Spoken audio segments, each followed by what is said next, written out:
membership awards, highest women membership expansion, second highest membership growth, highest existing membership retention growth percentage, and highest expansion award. Ladies and gentlemen, please put your hands together for DG Shashank Rastogi.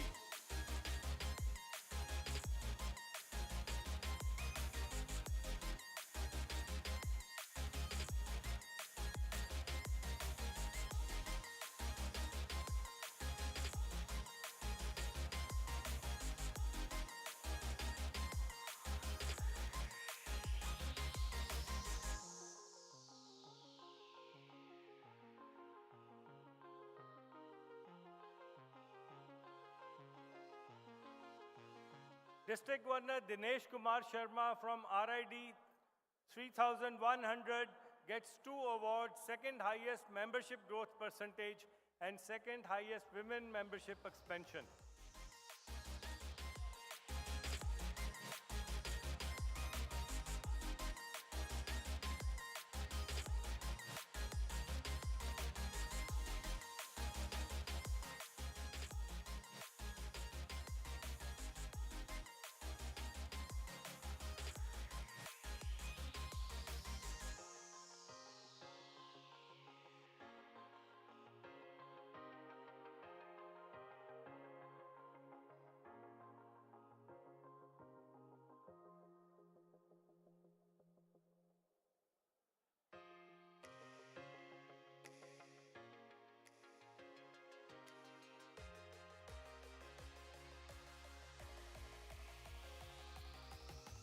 District Governor Sanjeev Kumar Thakur from RID 3261 gets the award for highest existing membership retention growth percentage.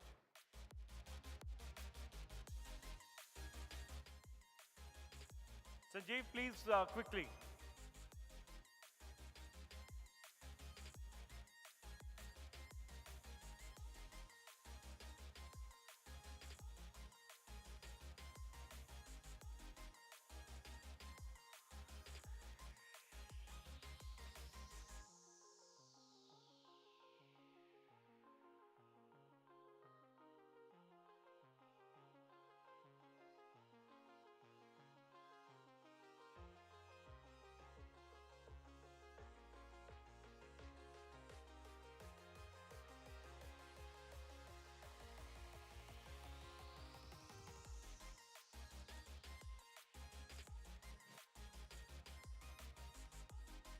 District Governor Jitendra Bahadur Rajbhadari from RID 3292 for highest new membership retention growth percentage. Rajesh, Jitendra, please come quickly.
District Governor Dr. Kushnava Pabi from RID 3240, he gets the second highest new membership retention growth percentage award. 3240.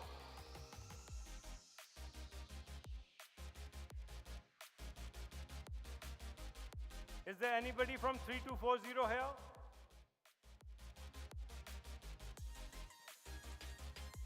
Yes, please come up quickly, please.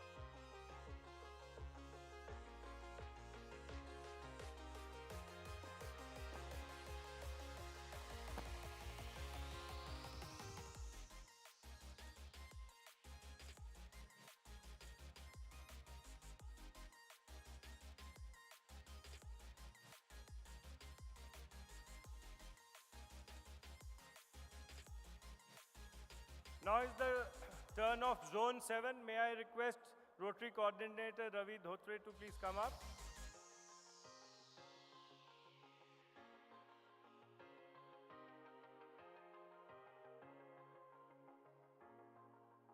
DG N. Prakash Karnath, RID 3181 gets 3 membership awards, highest membership growth percentage, highest women membership expansion.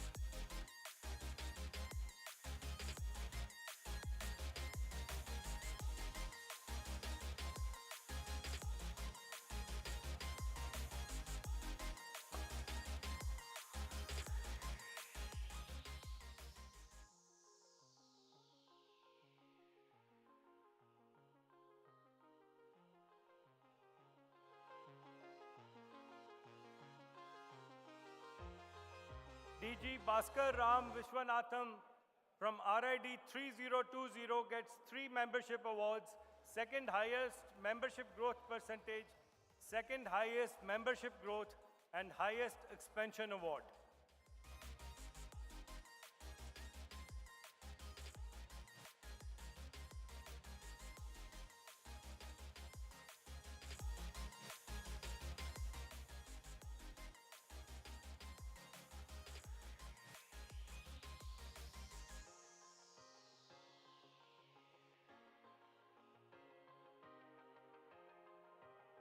DG Womina Naga Satish Babu from RID 3160 gets 3 membership awards, highest new membership retention growth percentage, second highest expansion award, second highest existing membership retention growth percentage.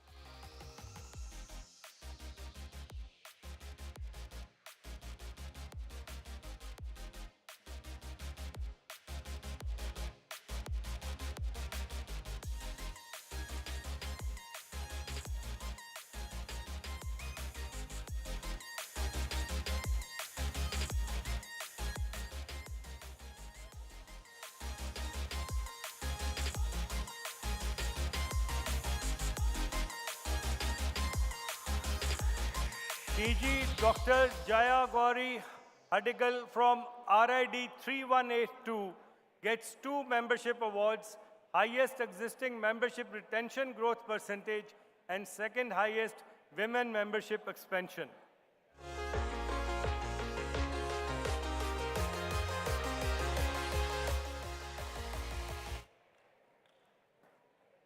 Hello.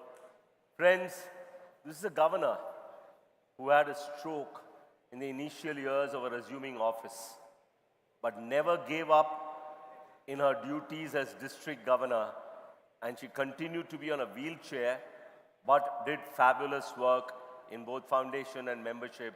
Friends, give her a big, big round of applause. Shows the passion and the commitment.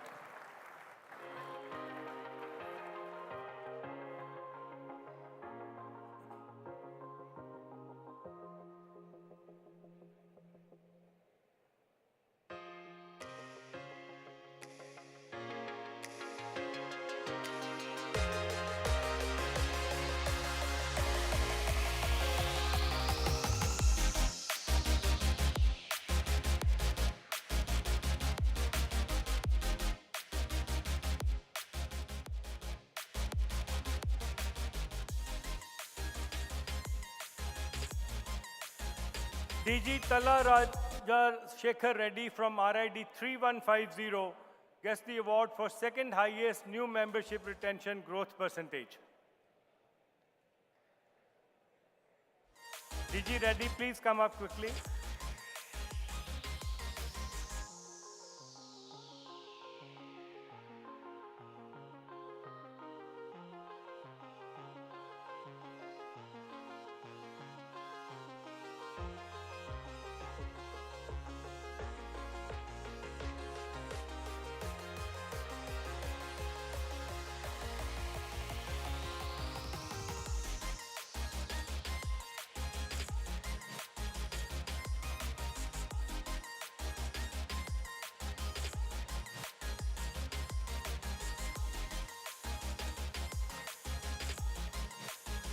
DG Rukmesh Jakotia from RID 3132 for second highest women membership expansion.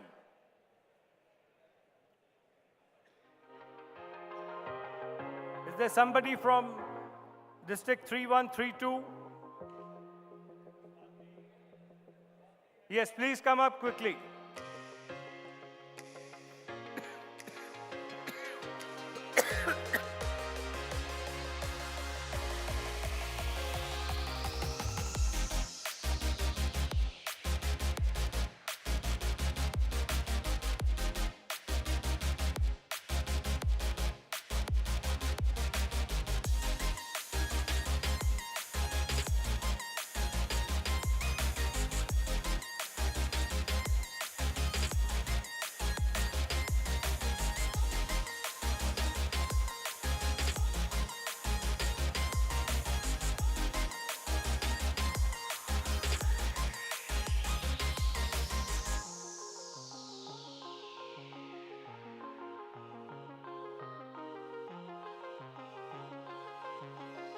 With that, we come to an end of membership awards.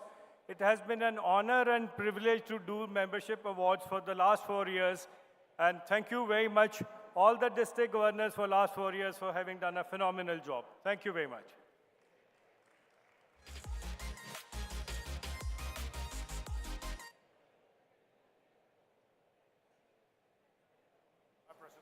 Well, friends, after membership comes an area of focus which we heard of yesterday to build brand Rotary. And I think public image constitutes that one focus area that each of us needs to concentrate on to spread the good work that we do in our organization in every aspect, whether it be foundation or the service activities, and therefore to honor the heroes of the public image activities of last year, 22-23, may I invite Sandeep Narang on to be on the stage.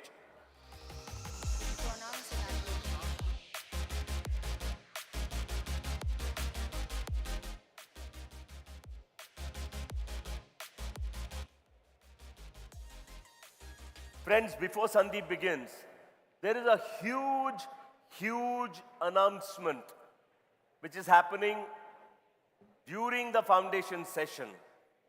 Bharat is going to have the broadest smile on his face when that announcement takes place.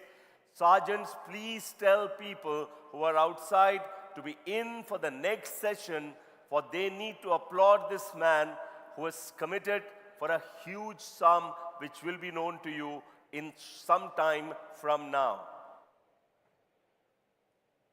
So hi friends, we begin with the Public Image Awards for Zone 4. And let me tell you, these awards have been given for the following criteria: enhancing public image through service projects, presence in the print media, for holding effective public image seminars, consistent, clear, compelling, and compliant branding, and for holding local public-facing events for enhancing public image. And we start with Zone 4. I have a request, because of paucity of time, can only the governor and the public image, district public image chair come up? You can come in with your spouse, and let's not have all the governors coming up on stage of that particular district. So we start with Zone 4, and our pick is Pinky Patel. And I'd like to first call upon DG Kailash Jethani.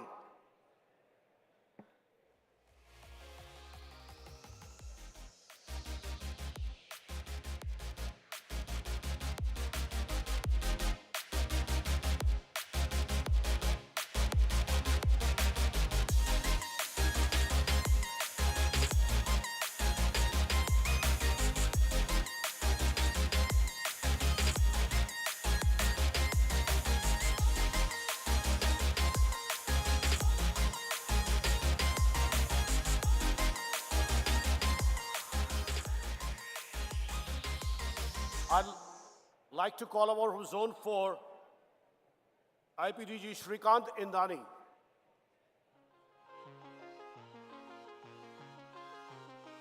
Shrikant, we'll move on.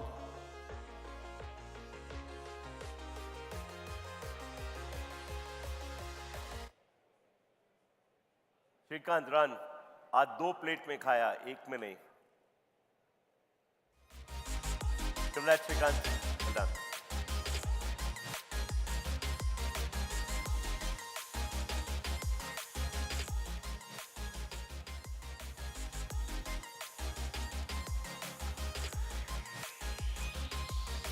I'd like to next call upon IPDG Sandeep Agarwala.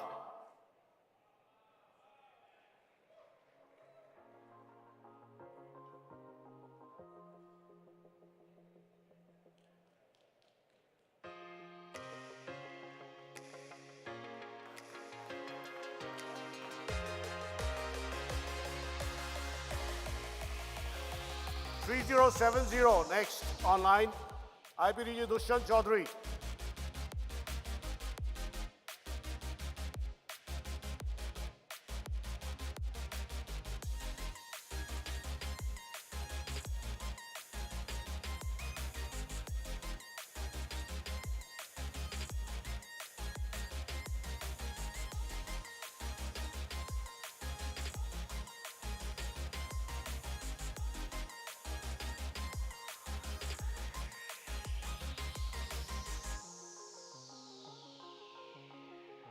Yes, Dushyant, you come on. Next in line,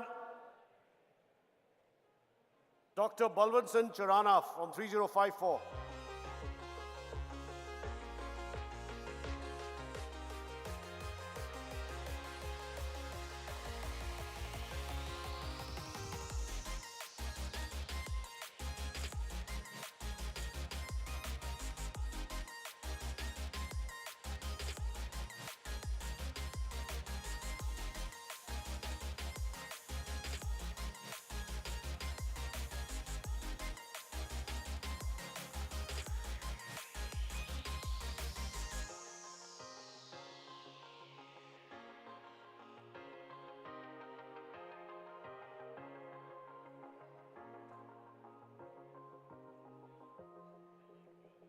Next in line, IPDG Ved Prakash Kalta. He's not there, but anyone from his team.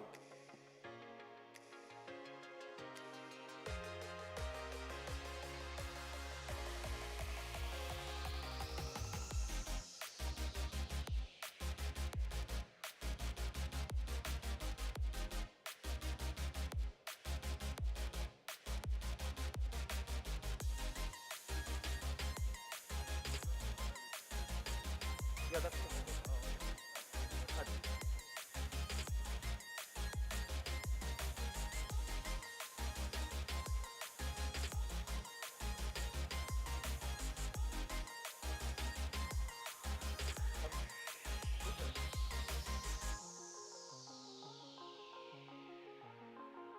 And finally, from Zone 4, we have Gul Bahar Singh Retol.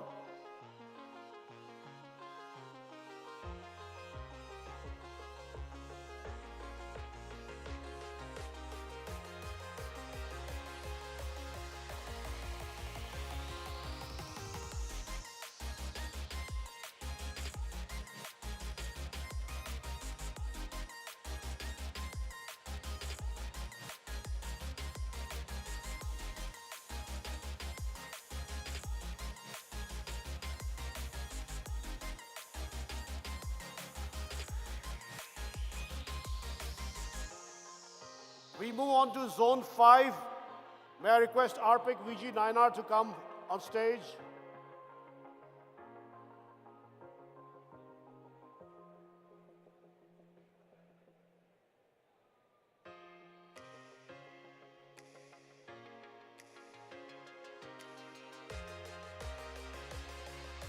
Pinky, you can join me here. For Zone 5, we begin with DG Sarvadan P from 2982.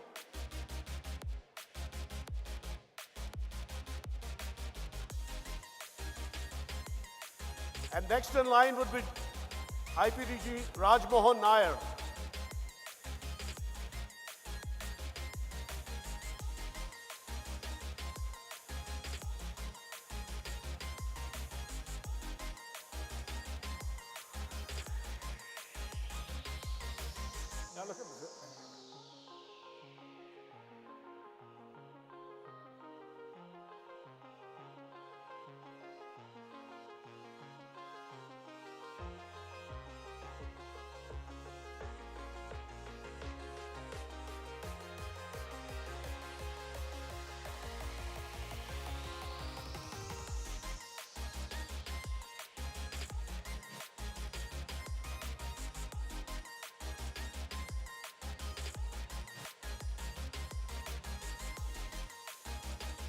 Rajmohan. And next in line would be IPDG Pramod Nayanar.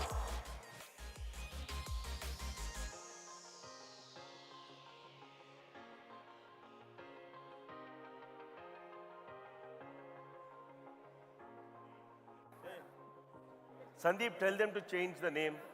Yeah, it's come. Thank you.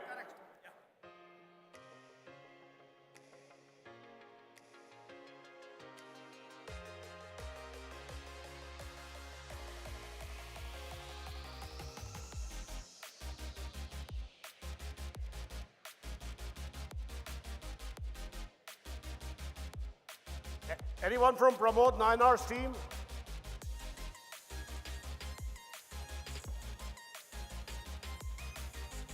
And next in line will be K. Babamon.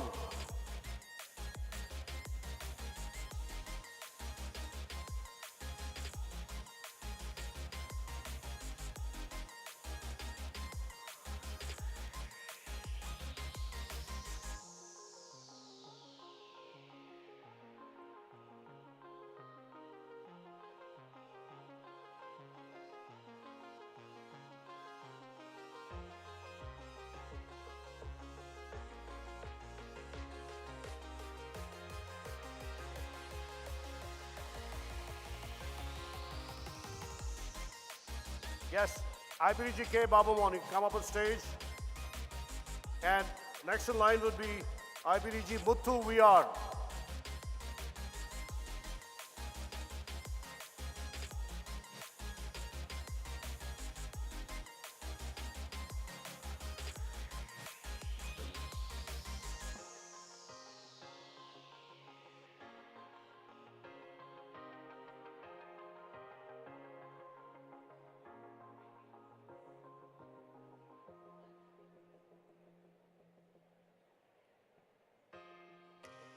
And finally, for zone 5, you would have IPDG Pubudu Di Zoya. Pubudu, you're there?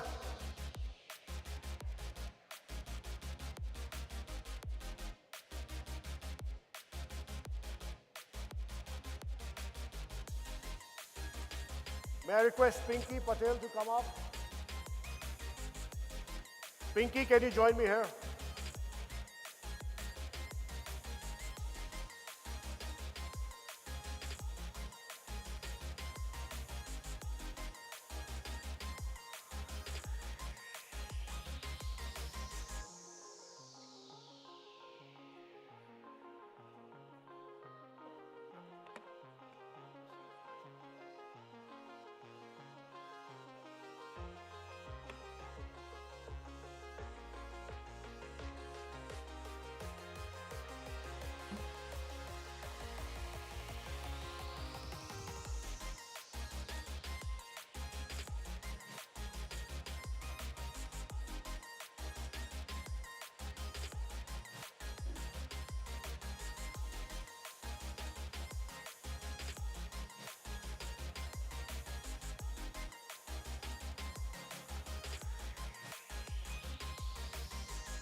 Thank you, Nayanar, and I welcome my co-RPIC, Sandeep Naram, to give away awards for Zone 6.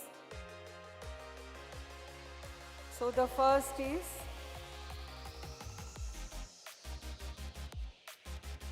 Dr. Anand Ashok Junjunwala. Congratulations.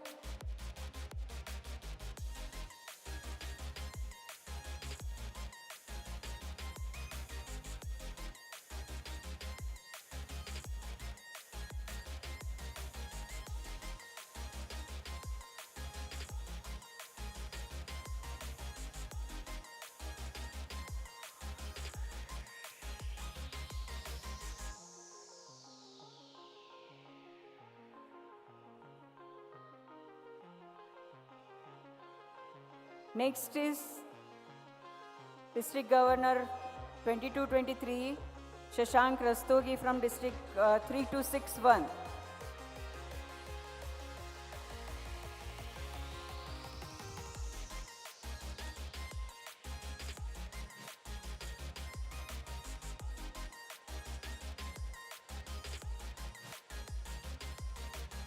Congratulations.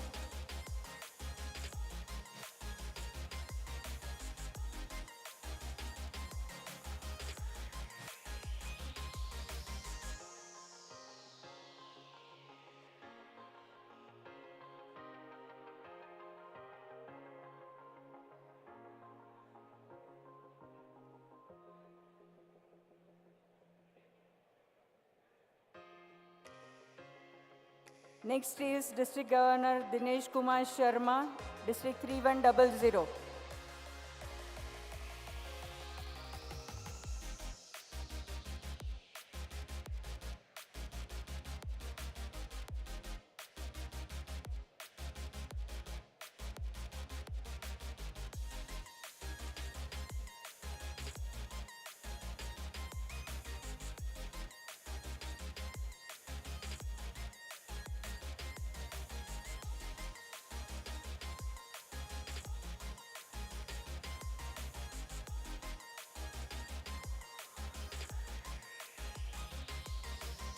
Congratulations.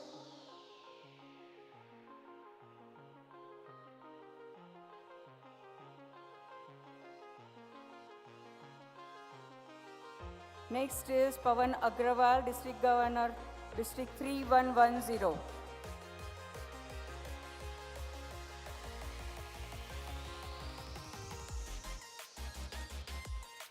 Congratulations, Pawanji.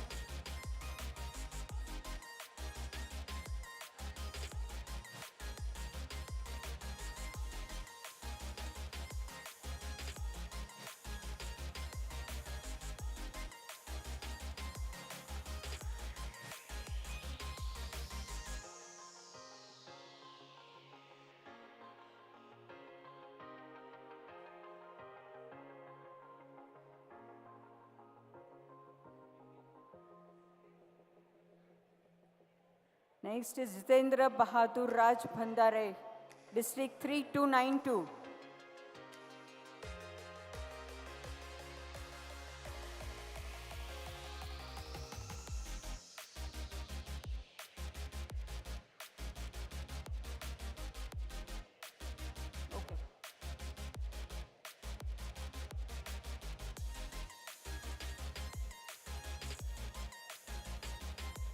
Next, be ready, District Governor Anil Agrawal, 3120.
As my co-RPIC Kishore CH is not here, I invite ARPIC A Shiva to come on the stage to give her the awards for Zone 7.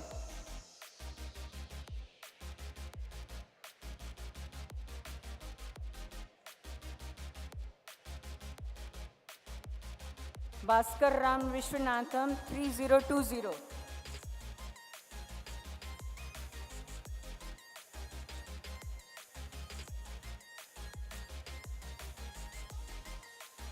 Next, be ready, District 3131, Dr. Anil Lalchand Parmar.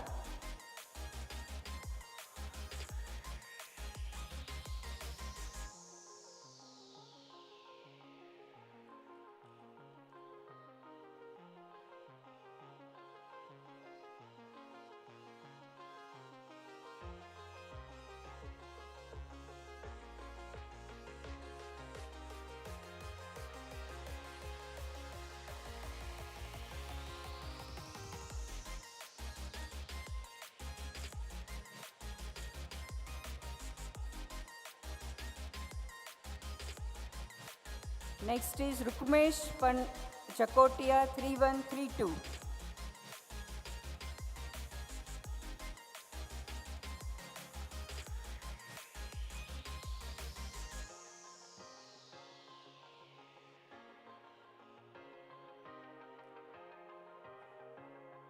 District 3132, Rukmesh Jakotia.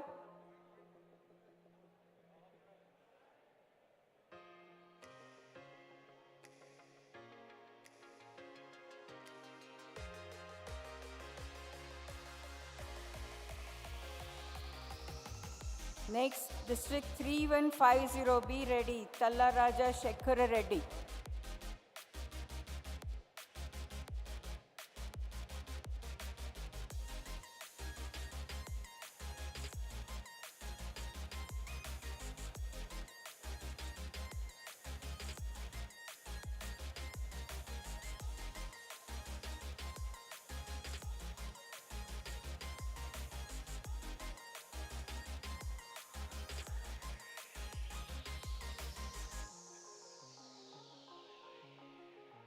Next, District 3160, Womina Naga Satish Babu.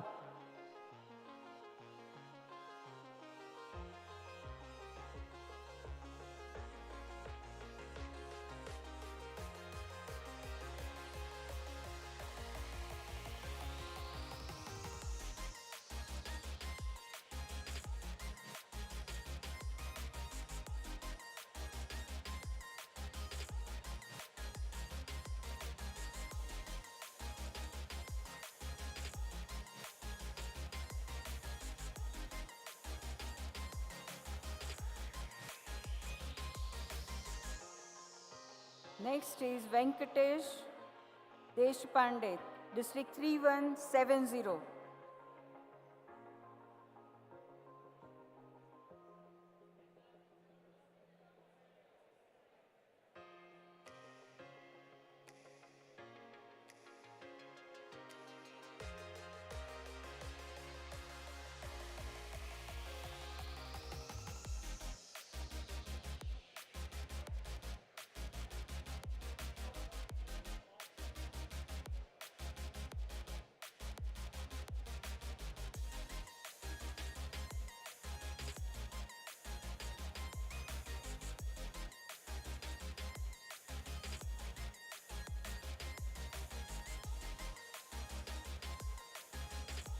Next is Jitendra Aneja 3190.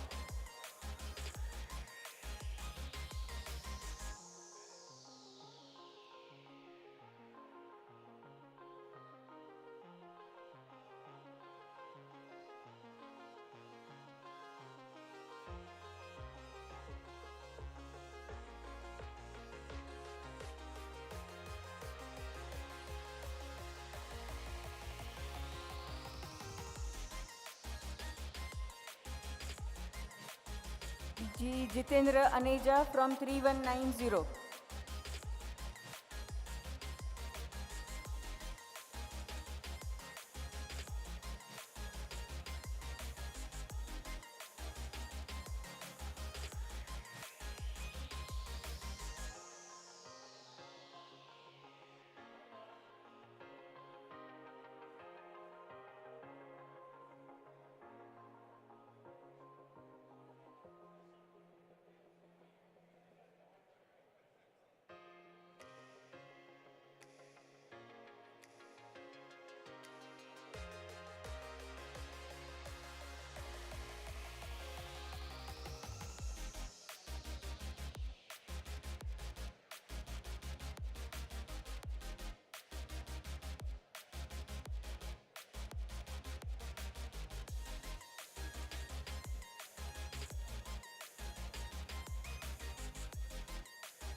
This is all from Public Image Awards, and thank you so much, Director Raju, for giving us this slot. Thank you.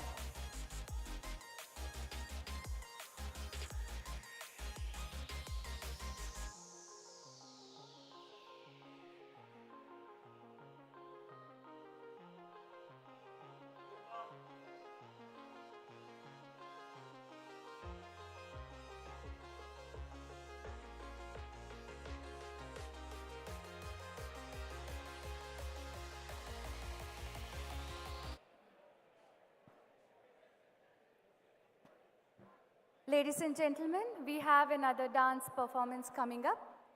However, the performer is from our own Rotary fraternity this time, a lady Rotarian. She has done her master's in engineering from BITS Pilani. She is the CEO and the editor of the magazine Save Us, and she has been awarded the Social Entrepreneur of the Year from the Honorable External Minister for Environment himself. She is a choreographer and a dancer. She is a Vishard in Kathak, senior diploma in Manipuri dance, and an expert in many other creative dance forms as well. She has received the Bengal Excellence Award as well as the International IIGT Award. In our Rotary Circle, she is the chair for public image in her own district.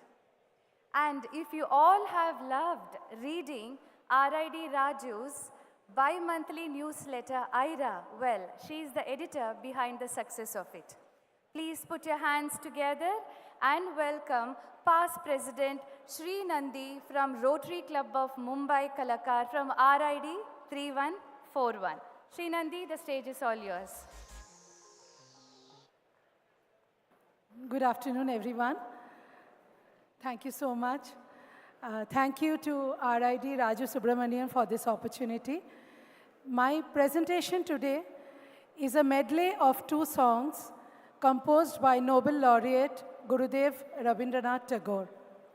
Both the songs are depictions of joy, one in its serenity and soulfulness, and the second in its exuberance, reminding us that the stream of happiness eternally flows in the universe. Rise is about transcending barriers. The compositions are in Bengali, but I hope we transcend the barriers of language, and my humble offering can touch your hearts. Thank you.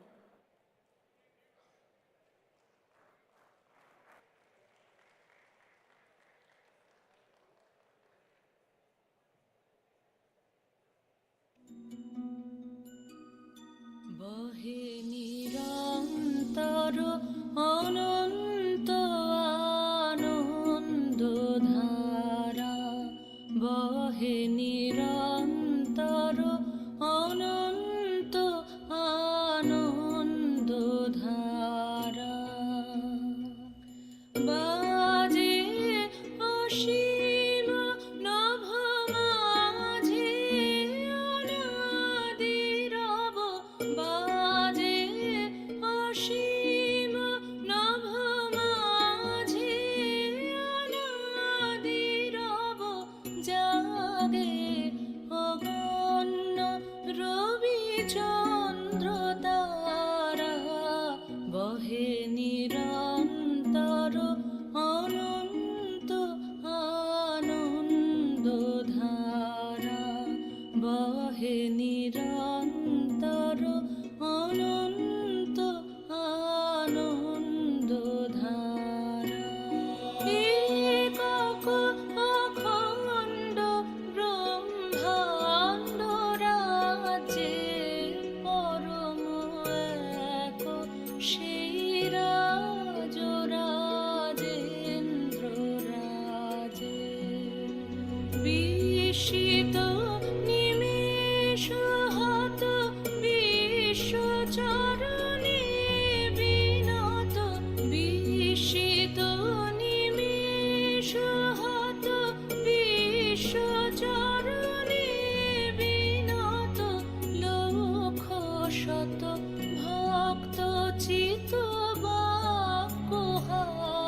মম চিত্তে নীতি নৃত্যে কে যে নাচে তাতা থই থই তাতা থই থই তাতা থই থই মম চিত্তে নীতি নৃত্যে কে যে নাচে তাতা থই থই তাতা থই থই তাতা থই থই তারি সঙ্গে কি মৃদঙ্গে সদা বাজে তাতা থই থই তাতা থই থই তাতা থই থই তারি সঙ্গে কি মৃদঙ্গে সদা বাজে তাতা থই থই তাতা থই থই তাতা থই থই মম চিত্তে নীতি নৃত্যে কে যে নাচে তাতা থই থই তাতা থই থই তাতা থই থই হাসি কান্না হীরা পান্না দোলে ভালে কাঁপে ছন্দে ভালো মন্দ তালে তালে হাসি কান্না হীরা পান্না দোলে ভালে কাঁপে ছন্দে ভালো মন্দ তালে তালে নাচে জন্ম নাচে মৃত্যু পাছে পাছে তাতা থই থই তাতা থই থই তাতা থই থই কি আনন্দ কি আনন্দ কি আনন্দ দিবারাত্রি নাচে মুক্তি নাচে বন্ধ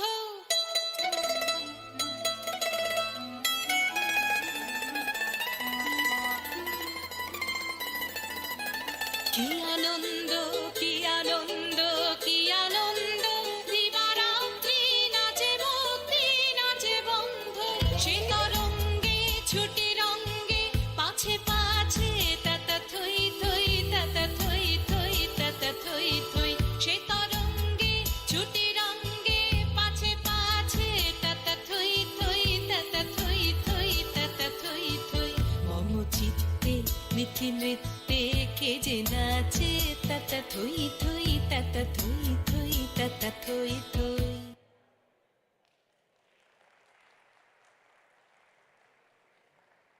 Thank you, Sri. Friends, as we prepare for the TRF panel, can I request that, thank you. Can I request that the chairs, 6 chairs and 2 tables be brought on stage, please? Friends, we now have a TRF panel to be immediately followed by the TRF main trophy awards.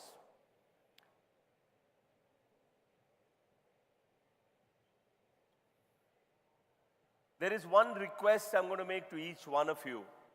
Be on time tomorrow. Tomorrow there is no time for adjustment. And if the minister comes, you will miss him because we will start on time, whatever be the audience capacity tomorrow. There is no chance for us to move it beyond. Today we have tried to move it beyond. But the fact is, if you cooperate and be there with us at the appointed time, I think it will be much better to go through with the program tomorrow. You have an outstanding panel tomorrow. You have heard Anant. This is an equally interesting and outstanding panel. And then you have a lady who's is brilliant in literacy and education. May I invite on stage the moderator for this session, C. Bhaskar. And I request Dr. Bharat Pandya, Kamal Sangvi, Larry, Aziz Memon, and Ashok Mahajan to join him on stage.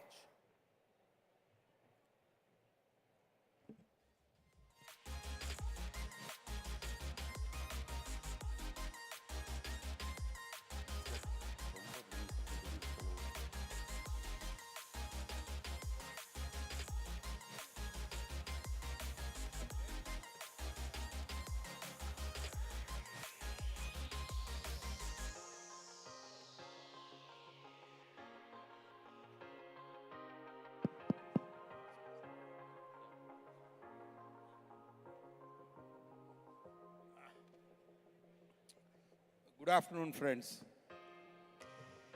Friends, we have been witnessing and hearing the achievers of different fields from this morning. And one thing what we all agree is the world is changing, our country is changing, so do our organization also is changing, and we need to change to sustain the growth and to continue to meet the objectives of our organization.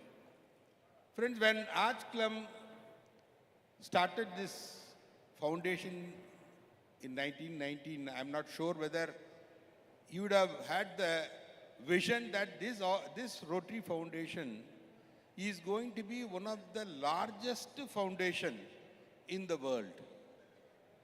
This has happened only because, like what Paul Harris said, this is a changing world.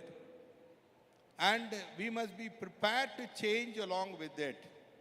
And Rotary's story must be written and written again.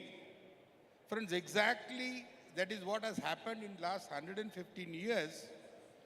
Let us applaud the leaders who have consistently brought in change in the organizational structure of Rotary International and Rotary Foundation to make the Rotary Foundation is one of the biggest and one of the most popular foundation operational in the world. Let's give the Rotary Foundation the biggest round of applause. When the foundation, you all know that a few years back, we all know the foundation is an integral part of Rotary International. Today, you will all agree that the Rotary Foundation has become the most important part of the Rotary world. That is the impact the Rotary Foundation has brought into our organization. Like our Honorable Prime Minister says, is a double engine, growth. Rotary International and Rotary Foundation is a double engine which is, running, taking people around 230 countries across towards serving the community. Friend, the topic what the convener has given is the Rotary Foundation today and tomorrow. I just give you a glimpse of what is today. And you see this from the screen, you'll see, in spite of, our membership growth has not gone up significantly high, you will find that the contribution to Rotary Foundation has considerably gone. Year after year, we have been doing more than $350 million contribution. That shows the magnanimity of the Rotarians who continue to contribute year after year. Bottom, I have, I am giving you the growth of India, which, when the panelists, answer, they will talk about it. The status of today, status of India, in the last 3 years, you would find, we have been consistently growing, a very healthy growing. With this, I would like to start the panel discussion. We have 5 eminent senior leaders, Rotary International senior leaders as panelists. And let me introduce you. Here of Trustee Larry Lansford, who was also the chair of the nominating committee, which, nominated our president nominee, Mario. And we also have the TRS trustee, our own, good friend Aziz Maman from Pakistan, and of course, TRF vice chair, and our own trustee, Bharat Pandya, and the senior leader of our country, past Rotary International director and trustee, Ashok Mahajan, and our good friend PRID Kamal Sangvi. They are the very senior leaders of our, not only in India, but also the Rotary International and Rotary Foundation. So the first question is to, our trustee, Larry Lansford.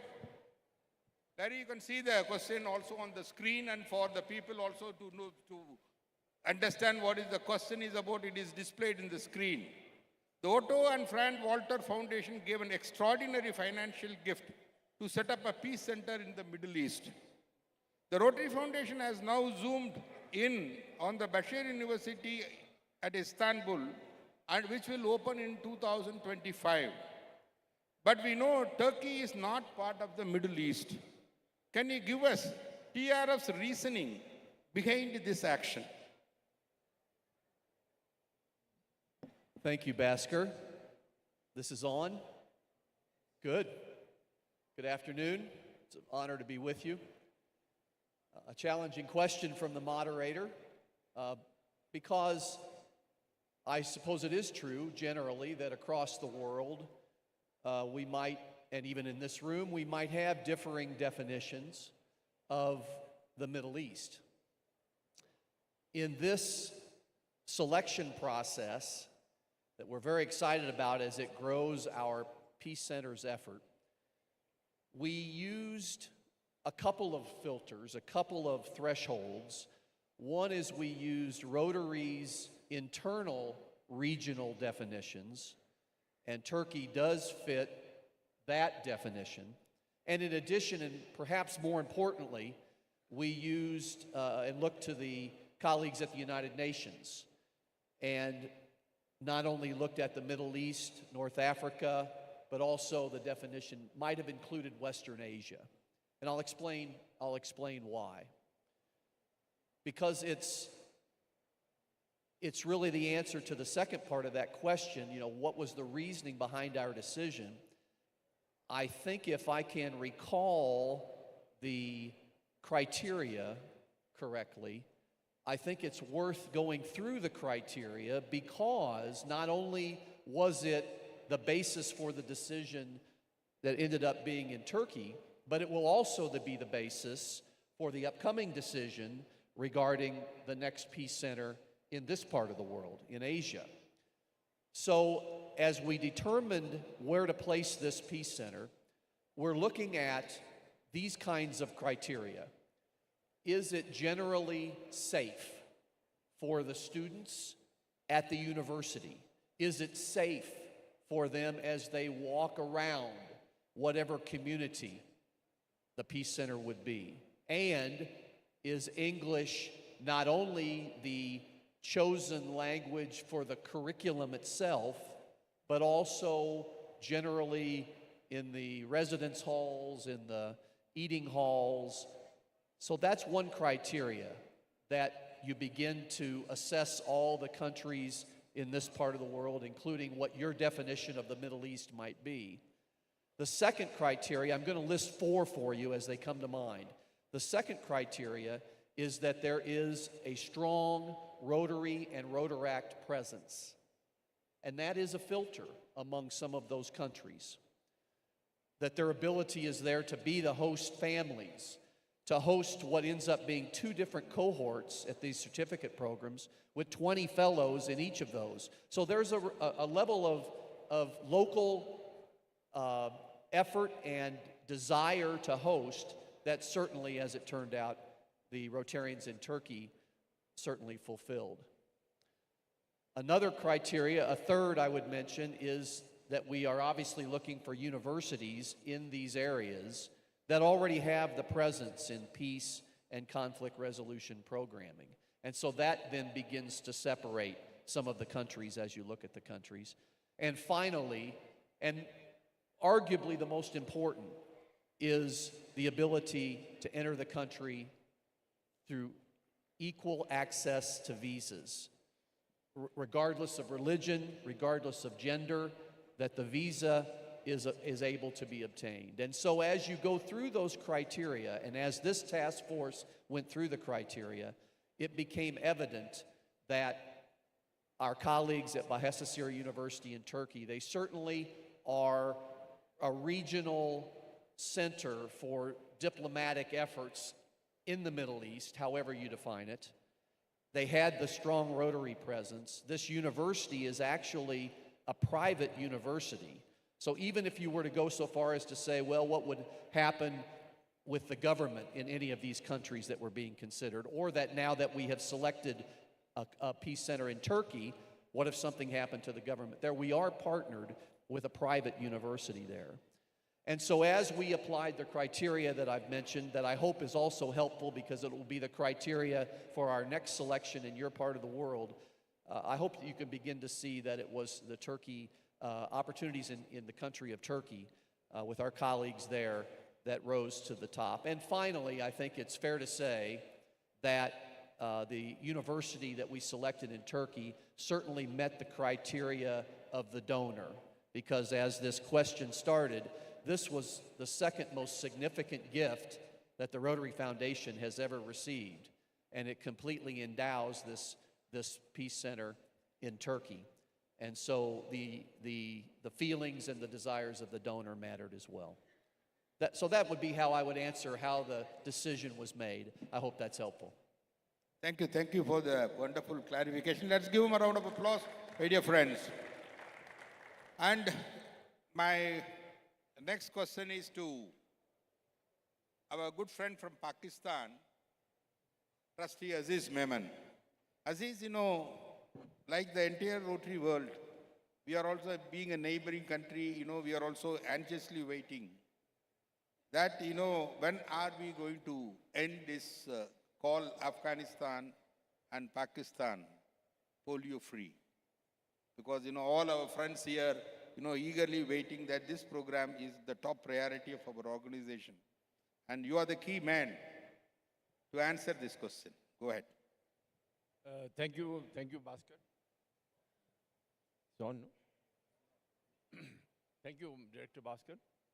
Yes, I spoke. Now? Okay.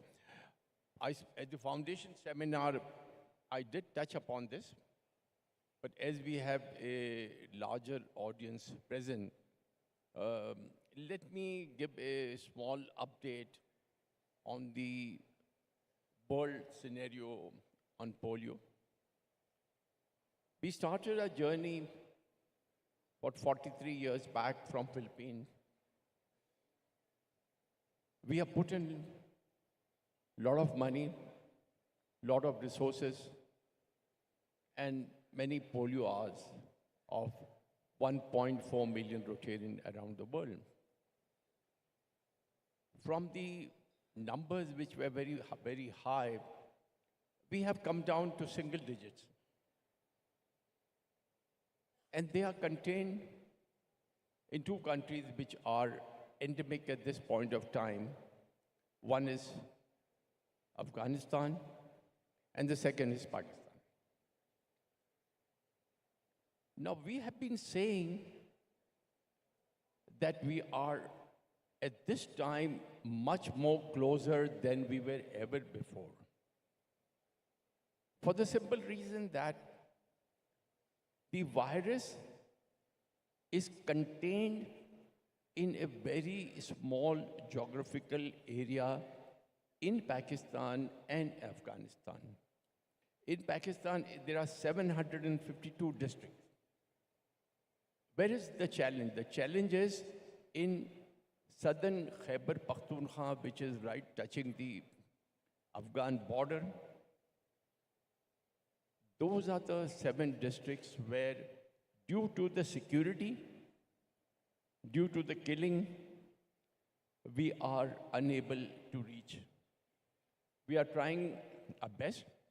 But the good part there also is that the couple of cases which came up in Bannu 11 months back, that virus has been contained in that area and has not spread over Pakistan, other parts. Now, coming to Afghanistan, Afghanistan has got 34 provinces. Now, where is the virus? The virus and the breakout is in one eastern province called Nangarhar.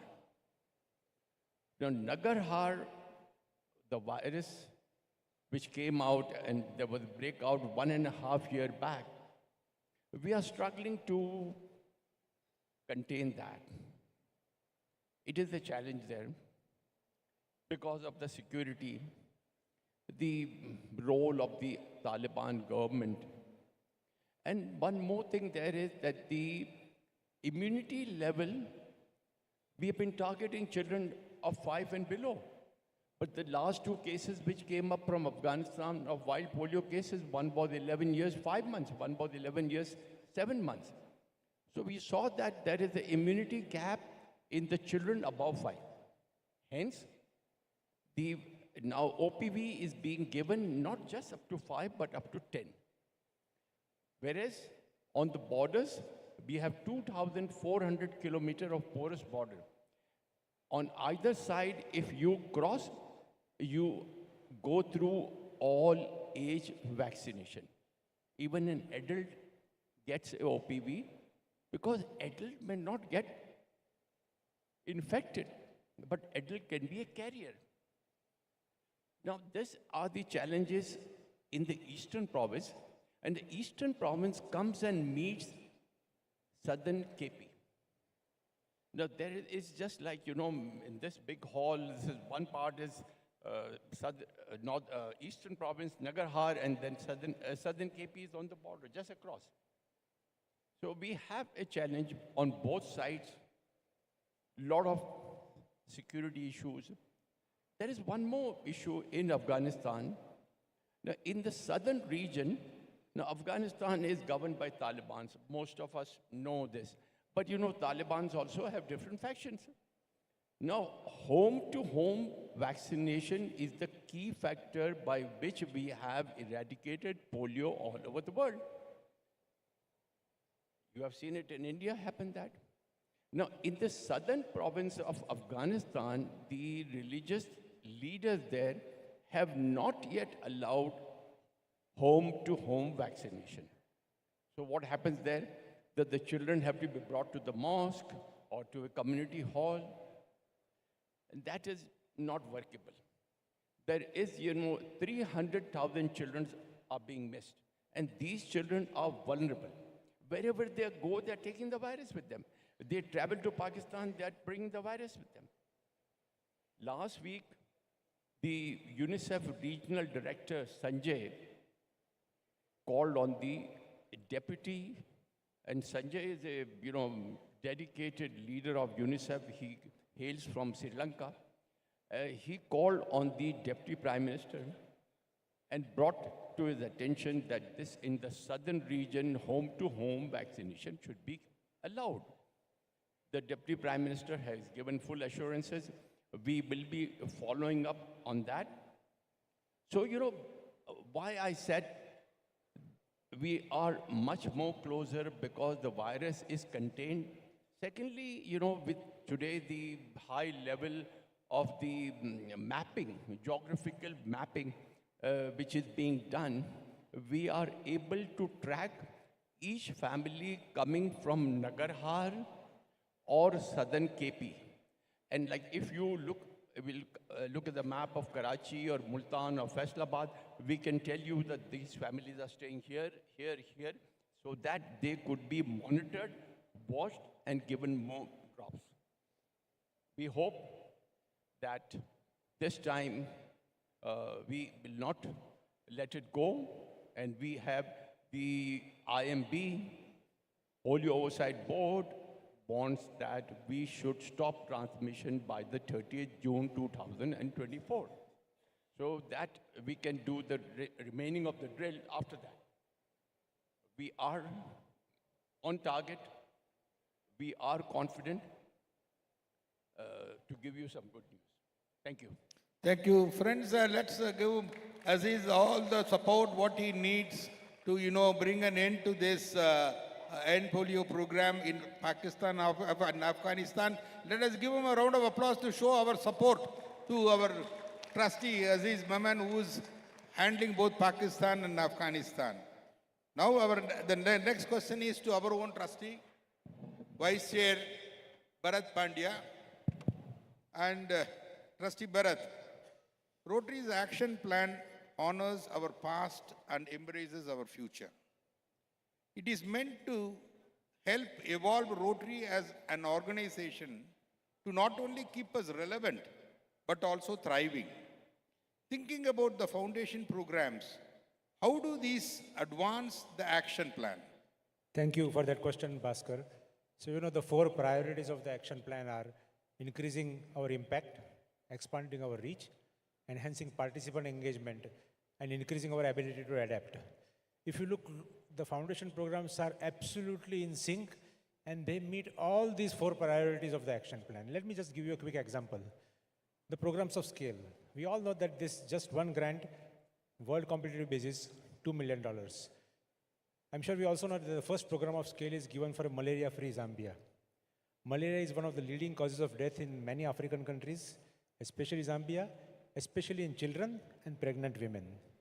$2 million by the foundation, $2 million by Gates Foundation, $2 million by World Vision, and of course supported by Rotary and government of Zambia. Initial results show that in the provinces where this program is fully implemented, mortality of from malaria has significantly decreased. So definitely increasing our impact. But now we are increasing this impact to a much larger scale. With the way the program has gone on, the Gates Foundation has been so satisfied and happy with this program that they have come to the Rotary Foundation and said that we want to give you another $13 million for the 13 for this program. World Vision says we will give another $7 million. And of course, the trustees said that if they are giving us $20 million, we'll match that by $10 million. So now that $2 million initial seed program, if you can call it, has scaled up into a $30 million program. 4 countries, Zambia, Nigeria, Democratic Republic of Congo, and Mozambique, and 3 diseases, malaria, pneumonia, and diarrheal disease, especially in children, friends. These are the biggest killers in that part of the world. So you see, increasing the impact, reach has been expanded, and of course the Rotarian engagement is there. And I think this could be no better example than increasing our ability to adapt. Larry talked about the peace centers. A new peace center is coming up at Istanbul, and I'm happy to share with you that the trustees are actively looking at setting up a peace center in Asia. And the criteria which Larry mentioned, only 4 or 5 countries qualify for that criteria. And of course, India is one of them. And I'm also happy to share with you that Symbiosis from Pune has already put up an expression of interest for this. There are another 2 universities, one in Bengaluru, one in Orissa, which are eager to put up their expression of interest. And if all of us work together, and if he favorably looks at the I'm very, very sure that probably the next peace center which we'll set up will probably be in India, friends. So perfectly in sync with all these programs. Quickly, let me share with you that we had an evaluation of the global grants. What is the participation and how Rotarians are satisfied in it? And we found that over the last 10 years since the global grants have been introduced, 50% of the clubs worldwide have participated in some way or other in the global grants, either given some money, been host, sponsor, primary contact, in some way or other they have participated. Really big, impactful thing actually. From the survey of the Rotarians, over 90% of Rotarians are satisfied with the global grants, and 92% of the Rotarians surveyed say that global grants are a very important part of their Rotary experience, enhancing participant engagement. And 95% of people say that they would be very interested in applying for a global grant again. So I think if you look very closely, all the programs of the Rotary Foundation, and lastly, quickly in one word, environment. I think that is the perfect example of increasing our ability to adapt. So foundation programs, action plan, completely in sync, and taking each other forward in the best possible way. Very good answer. Thank you very much. Thanks for the wonderful clarity what you have shown. And also, we are glad to note that 50% of the Rotary clubs are somewhere or other involved in the global grant, which is a very good news, Trustee Bharat. And our next question to the past Rotary International Director and past Trustee Ashok Bhajan. Ashok ji, polio funding is still critical for a polio-free world. But there is some fatigue, maybe lack of interest. What can be done to inspire Rotarians and clubs, especially in our part of the zones, to contribute for polio? Thank you very much, Bhaskar, asking me this question, because you know that polio is very close to my heart. When we talk of polio, yes, fatigue is there, but more than fatigue, I feel that the Rotarians need information, inspiration, and motivation. India became polio-free in January 2011. Well, the certificate was given to us in the year 2014. It's almost 13 years that India is polio-free. So by and large, the Rotarians feel that our job is done. So they should be told that Rotary Foundation has spent over $2.5 billion for this cause globally. And strategic planning, as per strategic funding is concerned or budget is concerned, as of today there are $4.8 billion deficit or shortfall. Out of that, $3.3 billion has been assured by other resources.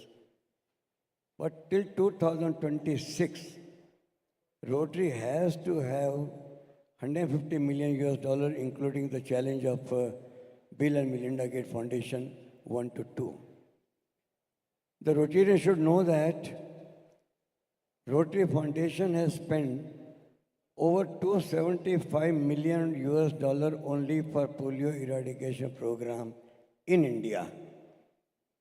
And they should be told that this kind of money Indian Rotarians have not raised. It means, by and large, the support which we have received through Rotary Foundation has come from the Rotarians out of India. Thirdly, the feeling is they should be told that polio anywhere is polio everywhere. And if till yesterday or till in the past, we were the exporter of polio virus, no wonder tomorrow we may become importer also. So therefore, we must see that our job is completely done. The world should be declared polio free. And always remember, friends, even the mother doesn't feed the child unless the child cries. Unless we, the Rotarians, ask for the funds from the Rotarians, they will not give. You all know that Aditya Birla Group keeps on giving us $1 million every year. But let me tell you all, it doesn't come just like that. We have to request them, we have to persuade them, and then we get it. If the senior leadership in the country speaks to the Rotarian, because see, after 2011, thousands and thousands of new Rotarians have joined our organization in India. Perhaps they don't know what polio is all about. So this is the thing. In spite of fatigue, of course, is there, because the program which you have been doing for almost 4 decades, fatigue is bound to be there. But if we are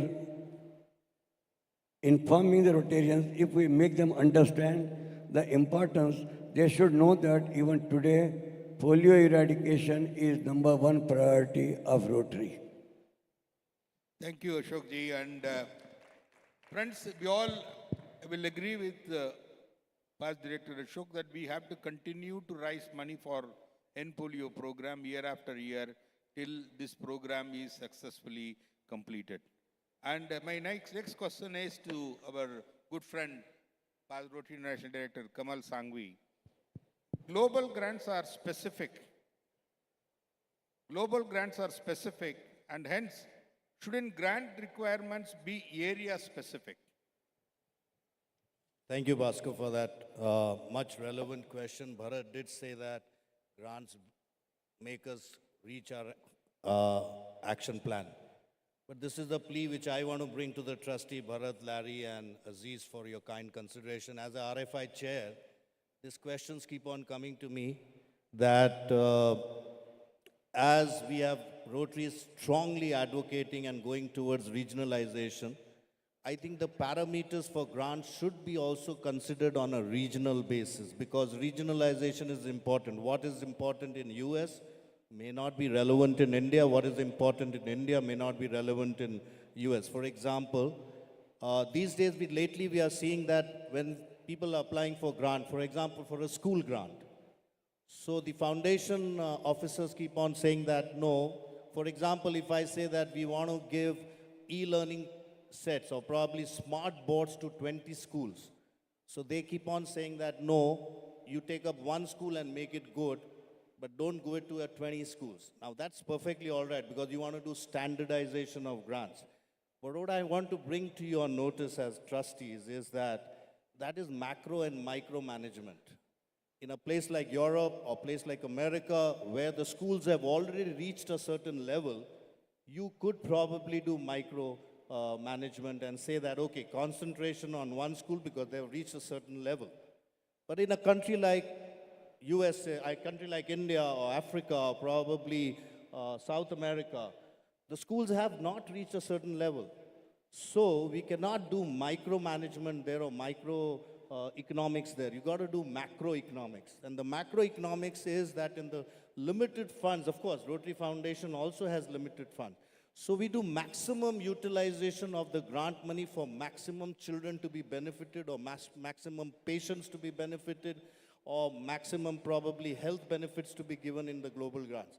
So I would plead that you take it up to the trustee board and say that let's have, for example, for India or for Africa or for South America, the grant should be more macro rather than micro, where you're just having a constrained view on one point or asking on one established. So for example, if you ask only one school to be built up, you probably are only benefiting 300 children or maybe 1,000 children. But the need in India or probably need in Africa is that, current need is that we need to digitalize the teaching system, not everything in the school. So when that's not being allowed by the foundation. So I would plead to the trustees, both Larry, you, Bharat, of course, the vice chair, and trustee Aziz, that take it to the board and see if you can look at it with a different lens and talk about macro management of the grants rather than the micro management of grants, and talk about a bit of regional requirement of the grant. For example, 20% of the grants of the world are used in India. Yesterday it was announced that 20% of the grant money. So it's extremely important that so I would presume 80% of the grants are used in third world countries. So I understand that there is requirement of standardization, but at the same time, let us look at it with a different lens and talk about it, make it convenient for these grants in this country to benefit more people rather than having a very, very short view on it. Yeah. Thank you, Kamal. I think the trustees who are sitting here they will consider, during the next board meeting. And thanks for bringing to their attention. Thank you very much. And the next question is to Trustee Larry Lansford. We heard Dr. Amar talking about the environment and the global warming, etc. Recently, thanks to the efforts initiated by Mark and for RI and Ravi for the Rotary Foundation, we opened up another area of focus that is called environment. How has the response been? Are we doing more projects and are we receiving more funds towards this area of focus? Thank you, Bhaskar. The short answer would be that the answers are yes to both of those parts, and that's exciting. I'm reminded as we have the perspective of panelists here on the stage that I see these area focus symbols around the room, and I'd point your attention to that. Of course, the environment, our newest. We're in our third year of executing with a seventh area of focus with the environment. And we are very excited about what we're seeing in those first couple of years. We have just begun, I think it would be fair to say we've just begun the efforts of building an endowment with the environment. We have endowment efforts in most of, if not all of the other areas of focus, and so we're beginning that effort in the environment, gaining some initial traction. And we've got a good, strong area of focus major gifts committee, which is one of the ways that we build that. So I'm happy to inform you about that. We are encouraged. The other thing I would say is that part of the reason that we've, as a Rotary World, felt that we should have that seventh area of focus is that we were already seeing some really nice levels of global grant activity in the environment. As I recall, the 5 years before we made the environment, supporting the environment an area of focus, we had done about $18 million in global grants in the 5 years before 2021. So another way of quickly answering the question is that if you average that, that's a little over $3.5 million a year that we were already doing. Last Rotary year, friends, we did $5.2 million in global grant activity. So at least a 50% increase over that average prior. So the area of focus is providing that exciting focus. That was about 90 grants. So, the average of an environmental grant is about the same as the average. Our typical average global grant, you should know, is about $60,000. So there's good momentum.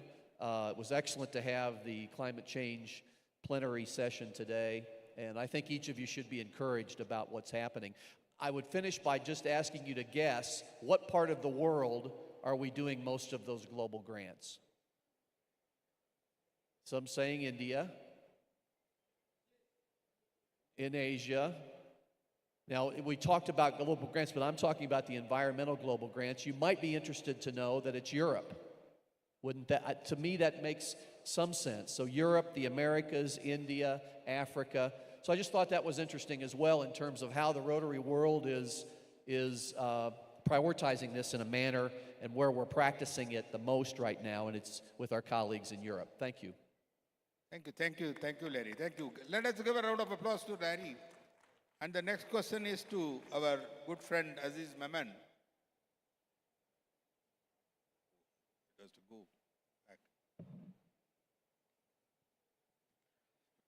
Trustee Vice Chair talked about programs of scale recently, but I mean in the first question when he was answering. The Rotary Foundation awards at least one $2 million grant, program of scale grant each year to a program sponsored by a Rotary club or a Rotaract club or a district that is working in strong collaboration with partners outside Rotary. And Aziz, you have been part of the programs committee and also involved in the selection process. So please throw some light, so that the clubs, Rotary clubs in India, also might try for getting the $2 million grant. Please. Thank you, Director Bhaskar. Yes, this move of scale grant is a very positive move, which can bring substantial changes. Now, so far, 3 scale grants have been given. Vice Chair mentioned to you about Zambia. Now, this was the first scale grant in which Rotary Foundation put in $2 million, World Vision put in $2 million, and Bill Melinda Gates Foundation put in $2 million. This became a $6 million grant. Now, in the scale grant, the role of cadre is also important. Now, once this grant was launched, significant changes in the mortality due to malaria was noticed. And after monitoring this for a year, the cadre said that we should expand it. Bill Melinda Gates Foundation took the lead of saying that we want to put in $10 million, World Vision $7 million, Rotary Foundation will put in. Now this will become a $30 million plus grant for eradication of malaria, which can now go outside the surrounding areas of Zambia. So you see that this has brought in significant change. The second scale grant went to Nigeria. Now that was mother and child. Now in Nigeria and in the surrounding area, mother and child, or what we call it, vaccination at the time of birth, is very, very important. We call it EPI or whatever it could be called. So this is lacking, and with this grant, you will see that it will be improving. Now, if you look at the numbers of the polio-derived cases, most of the cases are in Africa and in the region of Nigeria. And that is coming up because of the routine immunization is low. And the third grant went to Egypt, and this was for cervical cancer. And this has brought in a change. Up to now, 30,000 girls have been given the shots to save them from this disease. And can I say something about this? What is this time? Our time is up. Okay, so this is enough? Yeah, that's enough. Thank you. I wanted Thank to you, say Aziz. more, but it says time's up. So, okay, fine, time's up. Thank you. Thank you, friends, and I'm sure that you'll take the inputs and let the Indian Rotary districts and Rotary clubs take advantage of applying for this $2 million grant and I'm sure that if it is worthy, it will be definitely considered by the trustees. Now, the next question to our trustee Bharat Pandya. I have already shown the slide to you. Bharat, you know, our per capita, this is exactly what I want to ask you. Look at, you know, even though our membership is also growing, at the same time, you find in the last 3 years, the per capita of the contribution to the Rotary Foundation is also significantly growing. So we must congratulate all the Rotarians of Indian Rotary District to show that consistently and we are contributing to Rotary Foundation. And trustee, you are the right person to, you know, highlight about this wonderful change, what is happening in our country. Thank you, Bhaskar. So, you know, the obvious answer is that global grants have been growing exponentially in our part of the world year on year. So, contribution for restricted giving is increasing, and that is one reason. The second important reason is the CSR India grants, actually, which started as a pilot, and in 4 years when it was running as a pilot, the total contribution over those 4 years was between about 1 to 1.5 million. And in the first full year where it was a full-fledged grant, 21-22, CSR India grants collected 2.8 million. And last year, 22-23, we were able to collect 6.74 million. So, you know, CSR India grants have been really growing exponentially. To share with you, till now, 30th October, we have already crossed 2 million in CSR grants in this Rotary year. So I'm sure that that exponential growth is going to continue. But I would like to tell you that I think another important reason is that for years, after the global grant started, we found that there was more restricted giving and annual fund was steadily going down. Fortunately, in last 2 years, that trend has reversed. And last year, annual fund contributions in India increased by 14%. Worldwide also, Larry, correct me if I'm wrong, they increased by about 12 to 13%, somewhere in that region actually. So annual fund is going up, that is another important cause. And the last thing I would like to say is that all the senior leaders, the zonal leaders, the governors and district foundation committees have been stressing on giving more to the annual fund. We have all been seeing that that information filters down and goes down to what we call the last mile Rotarian. And I think those, whatever efforts we have made over the last so many years are gradually started bearing fruit. And last point I want to make is that more and more districts are now really going up several notches in their foundation contributions. Let me share with you that last year we had 9 districts in India which contributed more than $1 million to the Rotary Foundation friends. And I think that is, these are some of the reasons why I feel that these are going up. Thank you, Bharat. And my next question is to our past director, trustee Ashok Mahajan. We reduced the TRF match to DDF from 100% to 80% and don't match cash at all. Was this a good thing to do? Well, Bhaskar, difficult question you are putting to me. Because on one side, it is the interest of the clubs, and other side, it is a Rotary Foundation. Which side I should go, I myself don't know. But you will appreciate that in any organization or industry, if any facility is withdrawn, maybe a cup of tea, the people working for that industry or that organization, they are not happy. They get sometimes agitated also. Is it not so for this cause? As our vice chair has made a mention this morning as well as yesterday, that India is #1 in receiving the grants. And the next 4, if you put together, they are less than India. Obviously, Indian Rotarians are expecting a good amount of grant from the Rotary Foundation, because in the past, 50% of the club's contribution and 100% DDF they were getting. Equal amount from the Rotary Foundation, including the partner. Now I just cannot believe that one fine morning the trustee chair comes and makes the announcement that from tomorrow we will have only 80% of the DDF and no more matching for the club contribution. There must have been a big amount of discussion, and after considering all the factors, they must have come to this conclusion that this is the best way we can go on. Here the question cannot be good or bad. Here the question is of the availability of funds.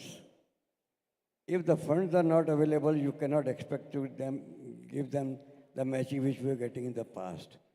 The best solution is increase your annual giving, more the annual giving, more DDF you will be getting, more World Fund will be here, and then perhaps tomorrow you may start getting much more than what you are getting in the past also. This is what I feel. It is neither good nor bad. Good for the Rotary Foundation, bad for the club is a wrong statement. Thank you, Ashokji. That's a very clever answer.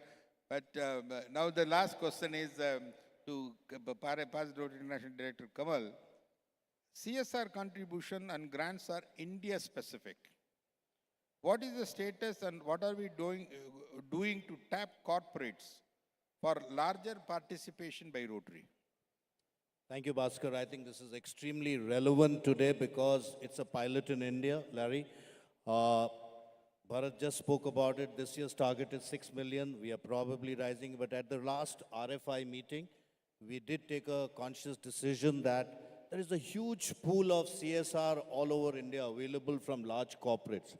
But however, when we see the track record of the CSR which we have got up till now, are basically from Rotarian companies. And mostly when governors become governors and then it comes in this thing. The grants come in and CSR contributions come in. So now we are thinking that we need to expand. We need to go out further and go into the market.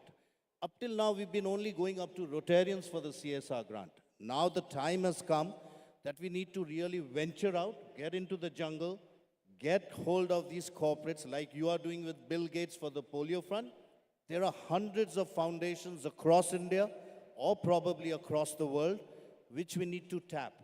And now we have formed a task force in India with the Rotary Foundation India officers, the staff and the senior officers, and we are finding out methods how we can give standardized presentation to these large corporates. Go out there, get hold of them, give them a presentation of what excites a corporation, and try to get CSR grants and make Rotary their choice of CSR grant.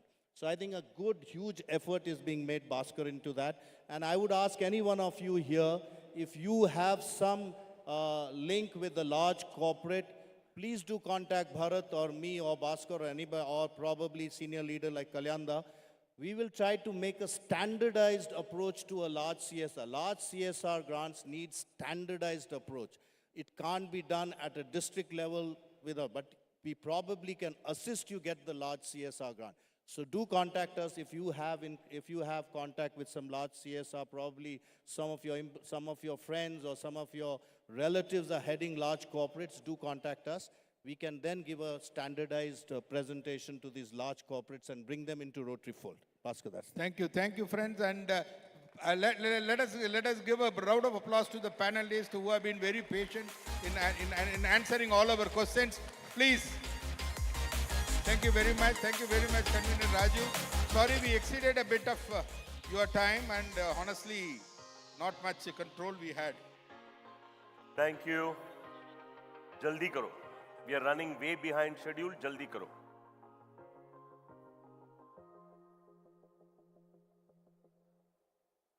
Friends, you see the result of not being in time?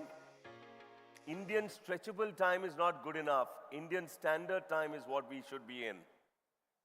And appreciate, my friends, the hard work and everything else that has gone into it from the RISE team in planning this event for you sometimes makes it a damn squib for me and others when we find that you're not there. We're doing it for you, not for ourselves. So I request you earnestly, be on time tomorrow. And one more piece of news. It's very, very possible that the minister will be taken up first because his flight is arriving now at 8:55 a.m. And if he comes straight from the airport to the hall, we will start it irrespective of anything else. So I'm not going to wait for anybody to come. We will start the program immediately. Now, may I request Bharat, Gordon, Larry, please come on stage. I'm not going to leave you down that way. Mario, jump on. Friends, the TRF Awards for 22-23. It's with immense pride that we're going to announce the awards now. These are the trophies which have been there in the name of Kalyanda, Rajaji, and others. So, please, can I have the awards, please? Samir? These are the all zone awards. It's our all India awards. Because the other awards are already given. Okay. ये वो रहने दे, कोई नहीं. Rolling trophies for Rotary are 22-23, zones 4, 5, 6, and 7. Can we have the first award, please? Samir, they are heavy awards. Please get a couple of heavy people with you to carry them. For a fantastic job done by District Governor Sandeep Agarwala, let's give him and his team an loud round of applause. Nitish Lahiri Trophy for the highest total contribution to TRF. Usha and Raja Sabu Trophy for highest annual fund contribution. District with highest number of AKS members.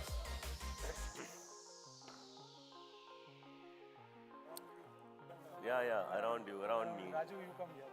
I'm there. Go back. If there's one more trophy, please. Yeah, please bring that trophy quickly. There is a third trophy. Please bring it quickly. Prasanna. Okay.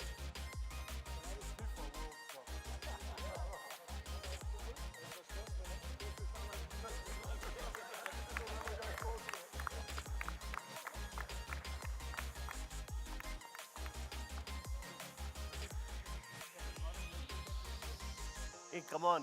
Quickly, please. Those who want to come quickly. Once a photograph is over, the session will be over. No, that's all right. That's it, Vidya. Thank you. Congratulations, 3141. And I hope that this tradition of continuing to give continues in 23-24 and 24-25 also. Can I have the next slide, please? Gordon, stay back.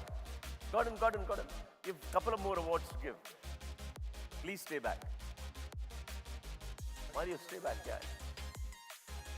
The Binota and Kalyan Banerjee Trophy for the highest endowment fund contribution, District 3012, District Governor Lalit Khanna. Guys, energy, please. I still have it in me. How can you guys not have it sitting out there? And last night, 1 minute, yaar.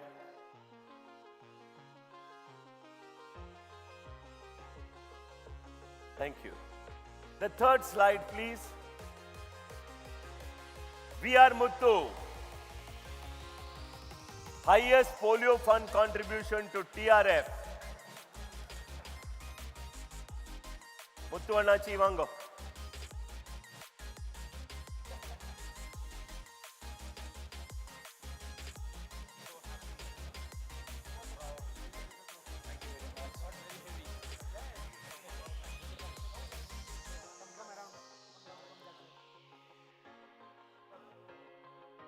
(3141) cheers those also who are receiving the award. Don't congregate. Cheer them too. And now, friends, for the Polio Free Award. Thank you.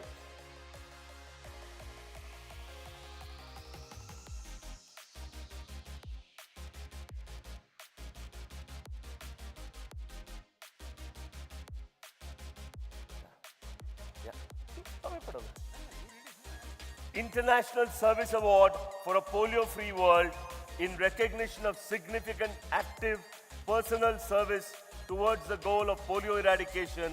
Keshav Kumar. Keshav, can you join us here, please?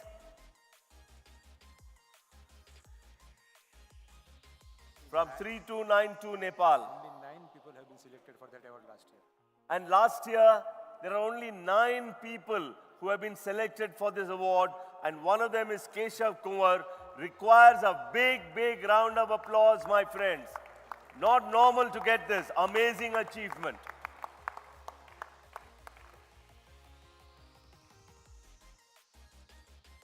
Well done. Well done. Sameer.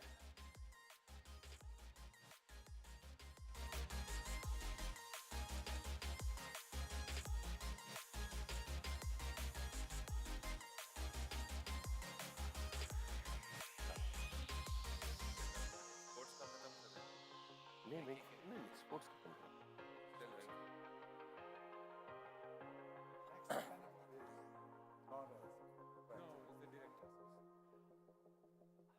Well,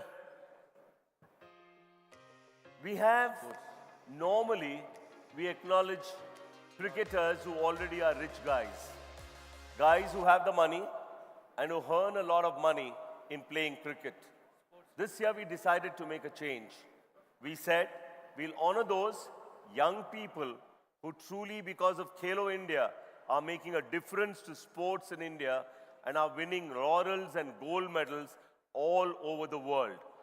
Acknowledge a guy who's about to commence a 250-kilometer swim from USA to Hawaii. And two archers, Ojas Devtole and Aditi Swami, who won the gold at multiple competitions. Jankar Gadkari, may I request you to kindly conduct this session. One earnest request, my friend, can we do it a little fast?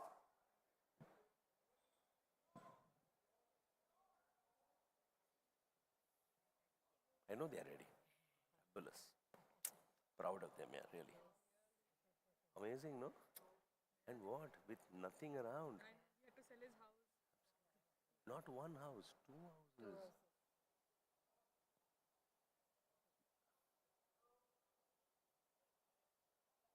Just do it to the hand mic. Hand mic don't.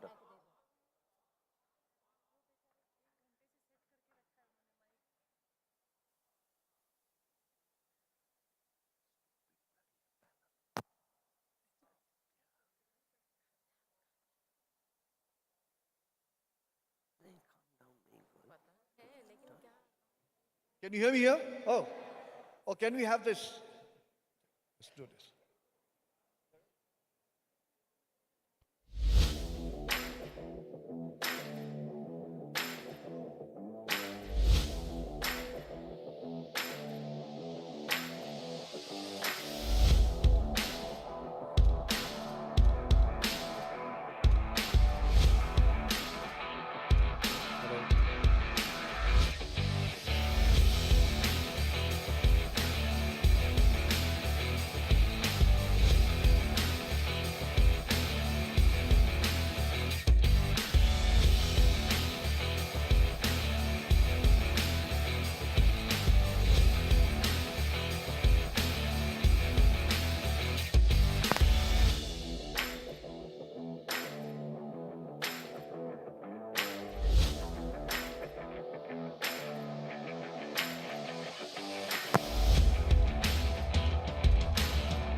There's one more. This is open seas, ladies and gentlemen. He's the youngest and the fastest amongst all in the world.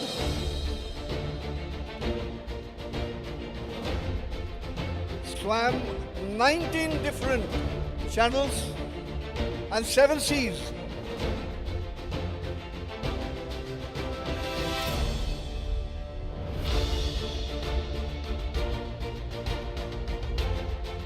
Absolute emotional resilience. The power of mind to be patient. To cover 30, 40, 50 and now 300 kilometers. 300 kilometers, ladies and gentlemen, around Hawaii, swimming 9 different channels. Here is what we have amongst us, talking to us, letting us know exactly what went in their mind when they take that jump. There you go. Concentration, focus. No wavering of thoughts. Emotional targets. 150 out of 150.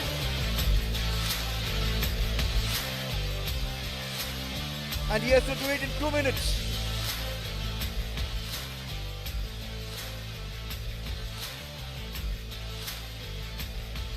There you go.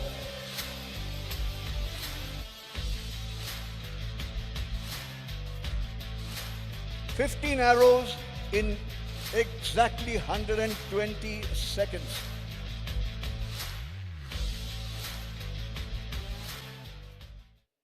Ladies and gentlemen, India never crossed 100 mark in the medal tally in any international games. Never. In Hangzhou, in China, in the recently held Asian Games, India was struggling at 94. How much? 94. And we were all worried. We had never touched the mark of 100, and then, ladies and gentlemen, the archers came. May I have the archers? Aditi, Swami, Ojas, Devastali, and the person who made them what they are today, Praveen Sawant. Praveen Sawant. Where is Praveen Sawant? Oh, there he is. Okay. In this summer of 2024, ladies and gentlemen, there is going to be one of the most excruciating and most demanding of the swimming competitions which will happen somewhere in Hawaii. 7 people have been selected from 7 continents. 7 people from 7 continents. From Asia, we have Prabhat. 300 kilometers. 300 kilometers, 12 days, 12 hours in a day, going through rough seas and whatnot. Today, I know we are late. I know we are running late, but I need to justify their presence here. They have come all the way from Nagpur, Pune, and Bombay. We need to justify them. As Rotary, it is our bounden duty to honor them and also get to know their stories, which are not known otherwise on the social media. The person who got Prabhat online is his father and a coach. May I have a Raju? Raju, have a seat. So what did Asian Games ended? India ended in Asian Games. 28 goals, ladies and gentlemen. 5 in the compound archery. Thanks to these 2 people. Big hand to them. Thanks to them, 5 coming from 94 to 99, and finally 1 silver came in. 38 silvers, 24 bronze. This is what they have given this country, and a moment of pride for all of us. This man is going to go through this grueling waters of 9 channels in Hawaiian Island, and here we have, so we are going to have a small chat with them. A very small chat, time demanding. So, Ojas, a little that I can ask you. Ojas will speak to us in Hindi or in English. If he speaks in English, fine. If he speaks in Hindi, and if you have any difficulty, I'll try my level best to get it across to you. Ojas, first, the question in English. You're a good athlete and a good level skater. What attracted you to this unusual sports? तो एक छान athlete है, अच्छा athlete हो आप, एक skater भी हो स्टेट लेवल के, आपको इस आर्चरी में आने का कैसे हुआ? सबको बताइए. First my father was a snap shooter, तो उनसे इंस्पायर करके मैंने शूटिंग एक गेम देखा था, बट वो टाइम पे ऐसा था, that time I was kid, तो पापा गन एक छोटे बच्चे के हाथ में कैसे दे, तो मैंने आर्चरी में एक टर्न किया था, तो आर्चरी था, एक समर कैंप था स्कूल में, तो वहाँ मैंने एक ट्राई दिया कि let's give it a try to an archery cause ये भी एक एमिंग गेम है, तो मैंने वहाँ पे ट्राई दिया एंड वो ट्राई एज अ फन मैंने शुरू किया था, बट इन 2019 जब मैंने स्कूल नेशनल में ब्रॉन्ज मेडल और गोल्ड मेडल जब लिया था, तो वो एक फन जो था वो एक प्रोफेशन में कन्वर्ट हो गया था, एंड उसके बाद से आज तक मेरी आर्चरी कंटिन्यू है. Thank you very much. It came from something else and ended in something which is his passion today. We are talking about the grit, the struggle and the resilience that these people have gone through. We all see the glory part of it, ladies and gentlemen, but we really do not know the tribulations these people go through. Praveen Sawant, their coach, was a ward boy in a very small hospital, but he was passionate about this sports. To make it happen, he sold his house, pawned his wife's jewelry, and took a loan and whatnot. But he made it happen. Praveen, to you. How did you manage your time between being a ward boy and also pursuing your sports? नमस्ते.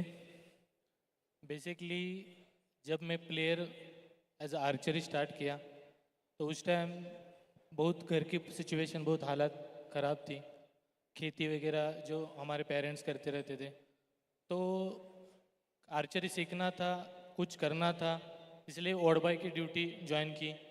Ward boy की duty 17 में थी और मेरा archery practice 45 kilometre Y में था, तो वो डिस्टेंस बहुत ज़्यादा था, तो डिस्टेंस के चक्कर में बहुत कम प्रैक्टिस होता था, पर हालात ऐसी थी, कुछ करना था, इंडिया के लिए प्राउड फील करना था, तो इसी तरीके से प्रैक्टिस स्टार्ट किया और नेशनल में मेडलिस्ट हुआ. Very good. आदिति, जब तुम उस सांड की आंख बुल्स आई को देखते हो और आपको इस एक नजर में वही दिखता है, आपके दिमाग में क्या चलता है? बस वही चलता है कि जो हमारा एम है उस पे बस फोकस करना है और उसको शूट करके अपना जो टारगेट है वो अचीव करना है. और कुछ सोचता नहीं है? नहीं सर. तुम्हारे बाकी कुछ फ्रेंड्स नहीं क्या सोचते. करते हैं? शाम को मौज करेंगे, पार्टी कर रहे हैं? नहीं सर, वो सोचेंगे तो फिर वो हम जो बुलजाई है वो टारगेट पे शूट नहीं कर पाएंगे. Look at the focus, ladies and gentlemen. Utter dedication, utter commitment, and utter concentration. Let me come to our friend, a superman, as I call him.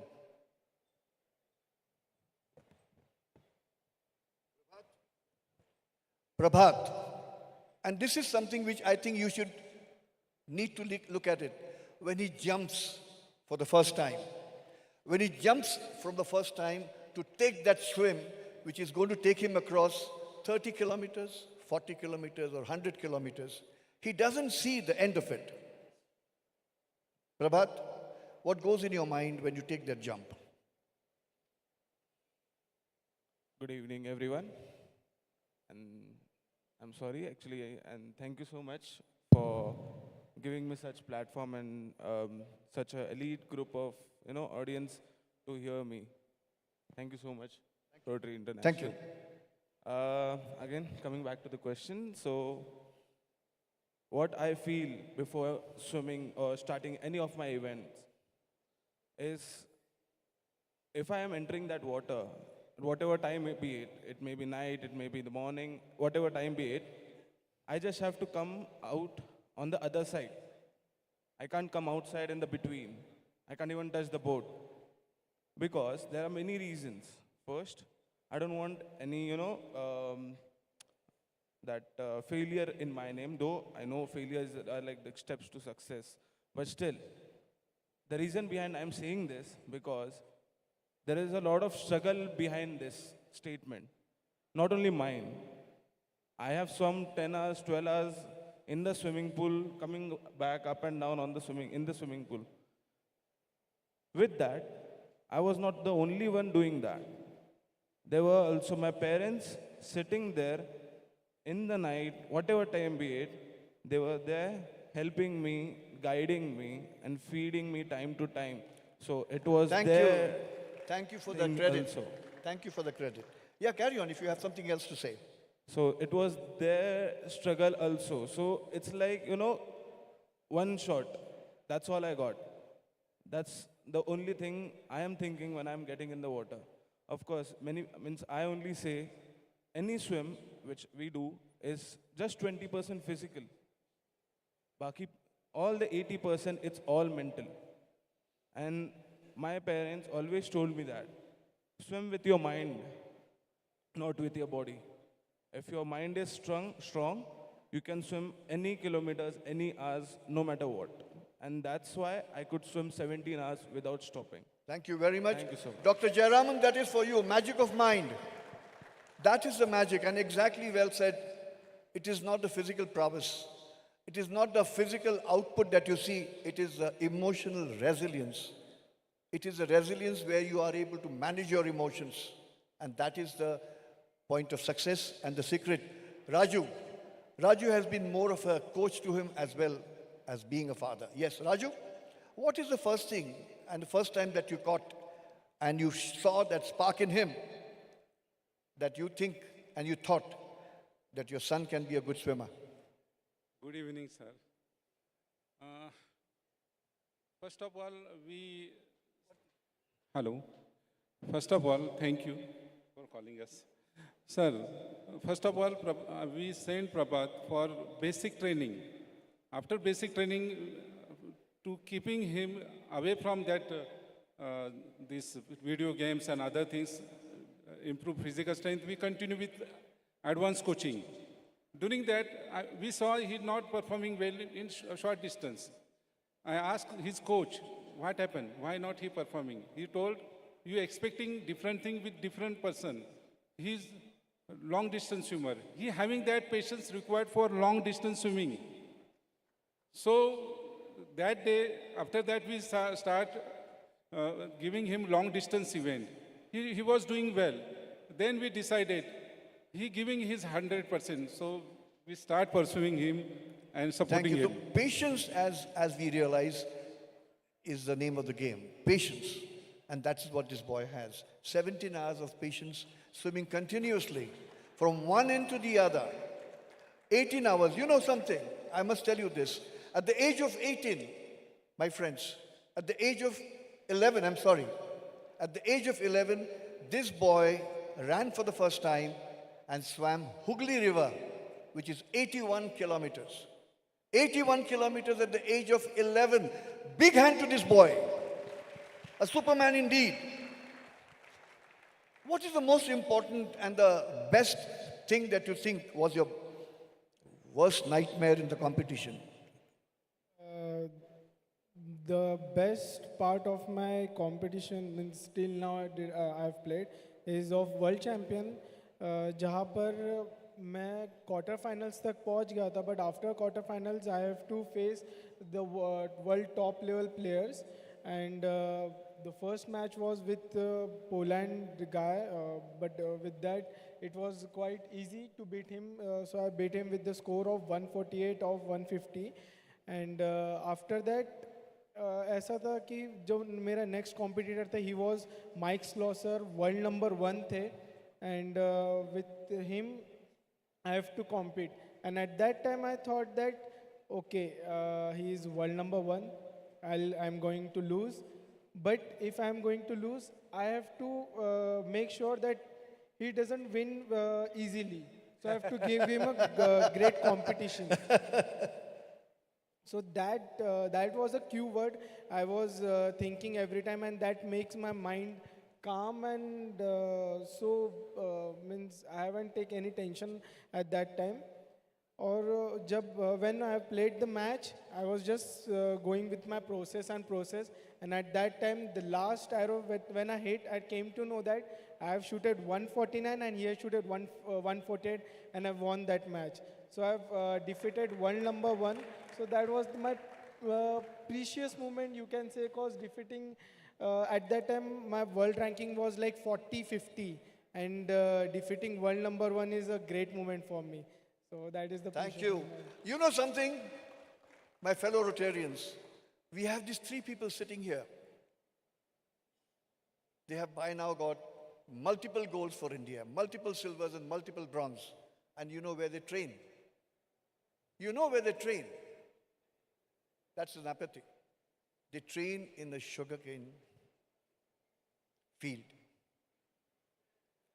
They train all these boys, this girl and many more, train themselves day and night in a sugarcane field. Are you aware of that?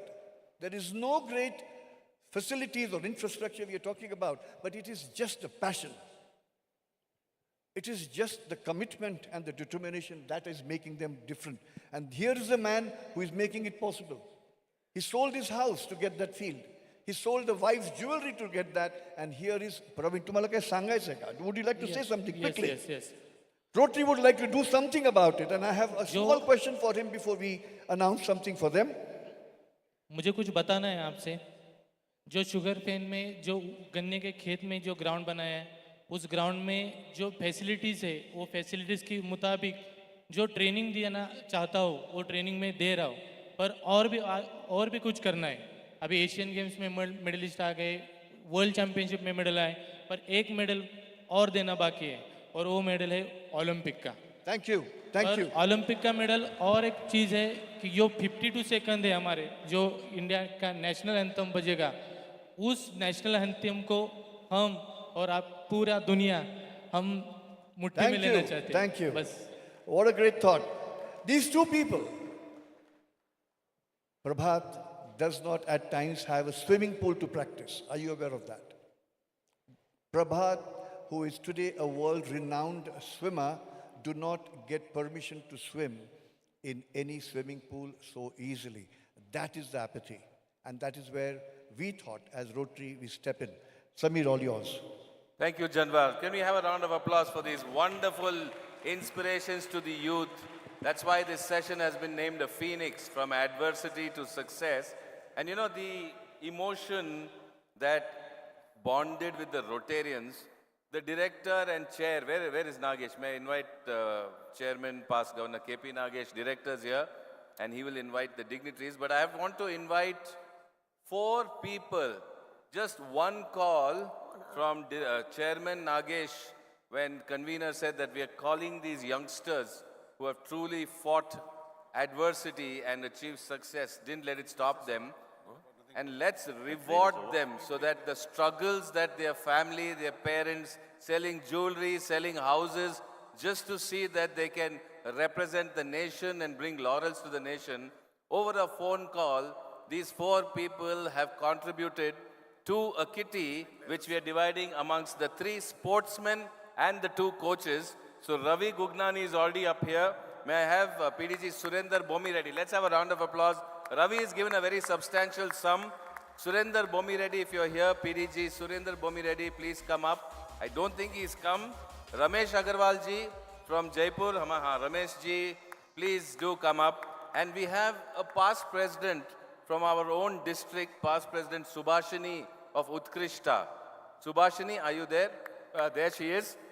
She saw the response because she's part of the program team, and she saw the response that they were getting and immediately said, can I also be part of this contribution? Friends, we're very happy to announce a cash reward to each of the sportsmen of rupees 200,000 rupees each to 3 sportsmen. And then we said, when Arjun ko hum reward kar rahe hain, to Dronacharya ko kaise bol sakte hain? So for the Dronacharya, the coaches. So to the coaches, a cash reward of 150,000 rupees. Total 9 lakh rupees in cash rewards to these young sportsmen. But chairman, just, you saw that kusar pusar in my ear. We have 9 lakhs in the kitty, divided 6 lakhs to the 3 sportsmen and 1.5 lakhs to the coaches, because it's because of their, determination that we achieve this. Anybody here would like to add to the kitty we are willing to take the contributions from you and add it to this total kitty and divide it amongst these 5 people. Okay, we're not going to do a fundraising now, director said, but Jankar is there, Nagesh is there, I'm there. You want to announce a cash reward? Go ahead, raise your hand. Chanduji, yes. Kitna? 1 lakh from Chandu Agarwal makes it 10. We're not going to. Come up. Guys, Yes, come up. We are running behind schedule. I don't want to get into it because I'm also going to announce a cash reward. But kindly come and let us know. And we will add that on when we give it to the sports persons. Let's move on. We have 2 more very important sessions. Chandu, come up on stage. Chanduji, aye. But please note, we are available. You can meet Nagesh, Jankar or me. Bharat Bhai wants to say something. Sit down. Yeah, if somebody wants to contribute, let us, please. Raju Bhai.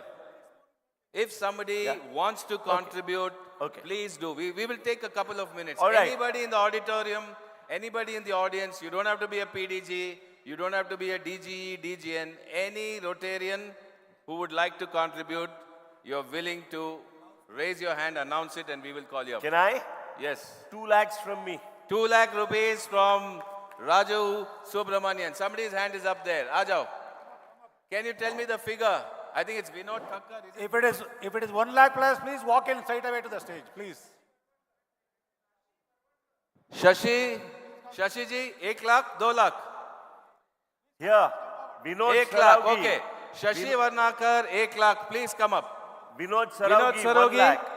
Vinod Saraugi, 1 1 lakh, Vinod Saraugi. So 10, 2, 1, 1. We are already at 14 lakh rupees. Ajao. Can we make it 15 somehow? Okay, we have Mahesh Trikaji. Well done, Mahesh Trikaji. Fantastic. Mahesh ji, kitna? 1 lakh? 1 lakh from Mahesh Trika. I have reached 13 lakhs. I need 2 more. 15 बहुत ही अच्छा number है. I need 2 more lakhs to make it 15 lakhs. And we will, yes, Bhaskar sir. Bhaskar Ram, 2 lakhs. Rotary director, Bhaskar sir, 2 lakhs. And that makes us touch a magic figure of 15 lakhs. And we will, please come up, sir. Friends. Now we are still open for behind the scenes, okay? So you can spread the word. We'll be transferring the money in the coming week. You can transfer it to us and we'll do the needful. Over to you, director. Friends, these are young people overcoming obstacles when we live in comfort and luxury where we are. The comfort and luxury that we enjoy, we don't sell a house to educate our child.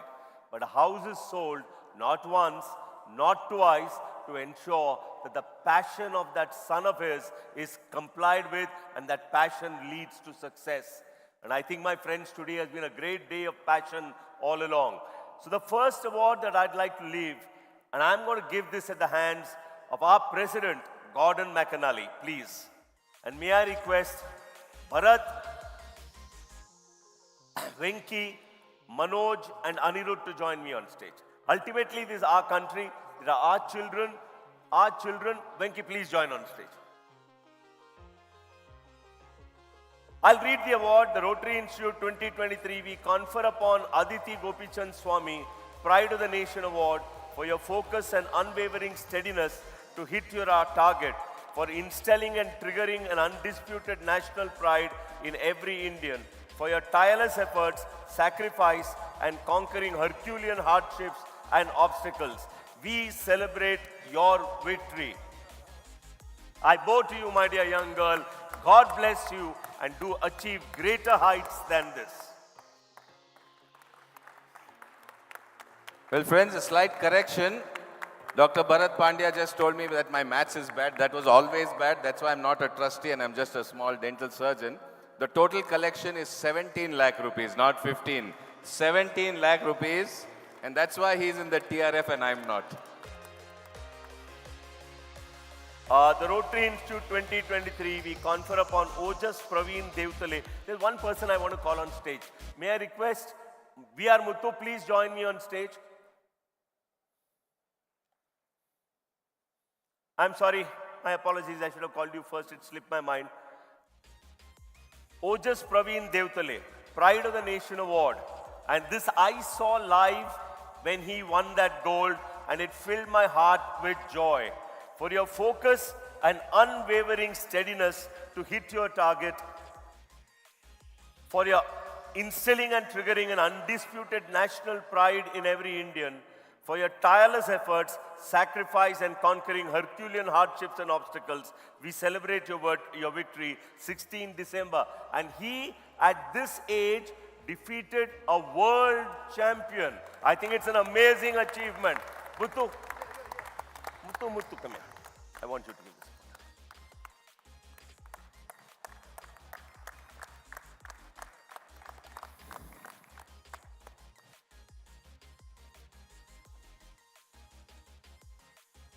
Praveen Sawant, the father, for his persistence in his ward's success, dedication and incessant efforts to ensure the final triumph.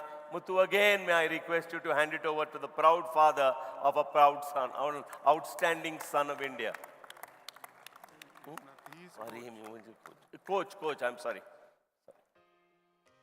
The coach, my mistake. Tuza babacha mala hi ala.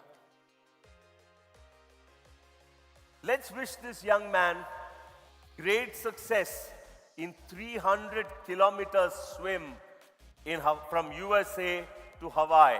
Let's pray for his success. Prabhat Kohli, Magnum Achievement Award for your monumental and extraordinary gallant feats in the most dangerous waters, for surpassing human endurance, for proving to the world that self-conviction and belief can cross all boundaries. We celebrate your triumph. Muthu.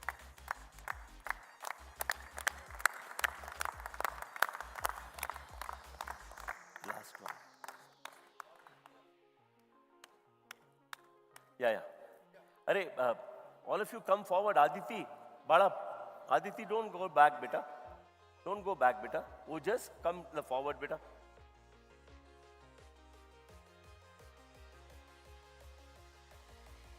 Thank you. To Raju Kohli,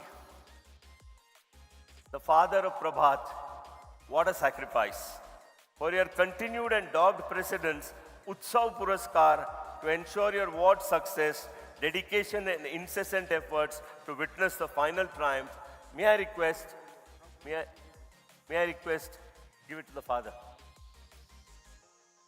And may I sincerely thank all those who volunteered for supporting these young people for their future. I think this is the future of India and we need to invest in that future. Thank you so much. And thank you, Jankar, for conducting that session with passion.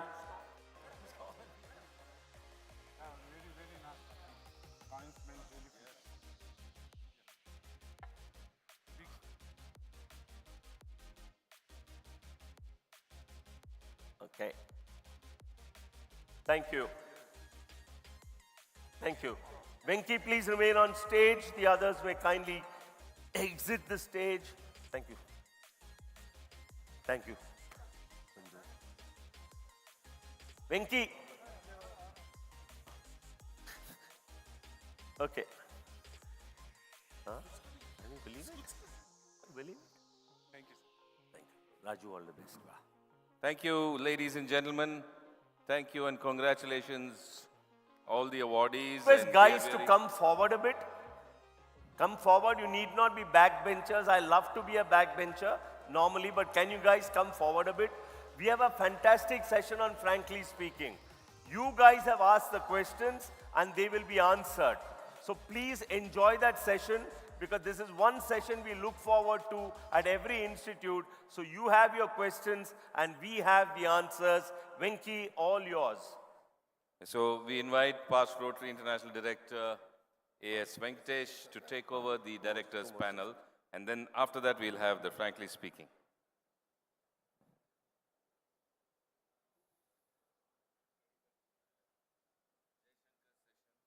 Mr. Dokoju's announcement. Yeah. Okay. I only told her. I can't put it off. They have to put it off. Okay. I told Nagesh, there's no point in this. No, I told Ravi will feel. Good afternoon. Okay, good afternoon. Okay, from a session on the future of India, we move on to a session on the future of Rotary. Would you like to have a session on the future of Rotary? Doesn't like it. Even when I went to meet him. All of us love to read horoscopes to find out what is in store for us. How many of you have seen your horoscope in the last 2 years? Follow the four-way test and put up your hand. Okay. Somebody puts up both hands. That means in 1 year, I guess. So to discuss the future of Rotary, may I now invite 4 members of the current Rotary International Board of Directors. All 4 serving on the board this year. And they would be happy to respond to a few questions from me on the future of Rotary, the years ahead. May I now invite Rotary International Director Hans Hermann from Germany.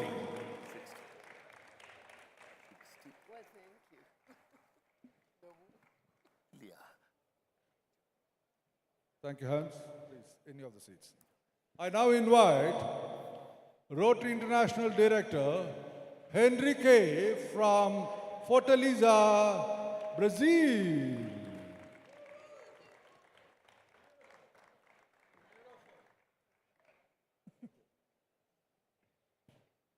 Next is the chair of the most important committee of the board, the executive committee, Jeremy Hurst from Cayman Islands.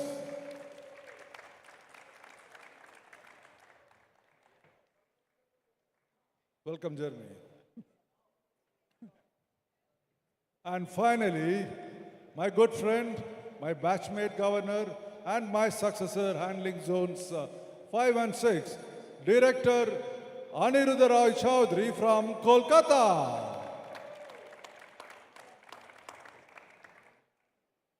Welcome, gentlemen. Okay, I'm not going to ask in any particular order. If I may, I would request you to keep the answers brief so that we have a chance to have a conversation. Are you okay with that? Thank you. Let me also tell you that for Hans Hermann and Henrique, English is not the native tongue as much as it is not for any of us here. So I request if you have anything to say or they could probably answer very slowly so that we can all understand what we are trying to say. Are you okay with that? Okay, let me start with Hans Hermann. Earlier this day, when President nominee Mario was addressing us, he mentioned something very significant. He said our asset is membership, membership, and membership. To emphasize that, he said that thrice. Now, as all of us know, ever since any of us joined Rotary, if there's one question for which the answer hasn't changed ever since any of us joined Rotary is the membership of Rotary International, which stays at 1.2 million. You could be woken up in your sleep and put this question, and if you had said 1.2 million, you would be right, or more or less thereabouts. However, we also know, coming from this region, that the membership in our parts is going up, which logically means that membership is going down in some other parts of the world. If the total numbers haven't gone up, but we are growing, it's going down somewhere else. Is Europe one of the regions where membership is not growing? Is Europe one of the regions where membership is not growing?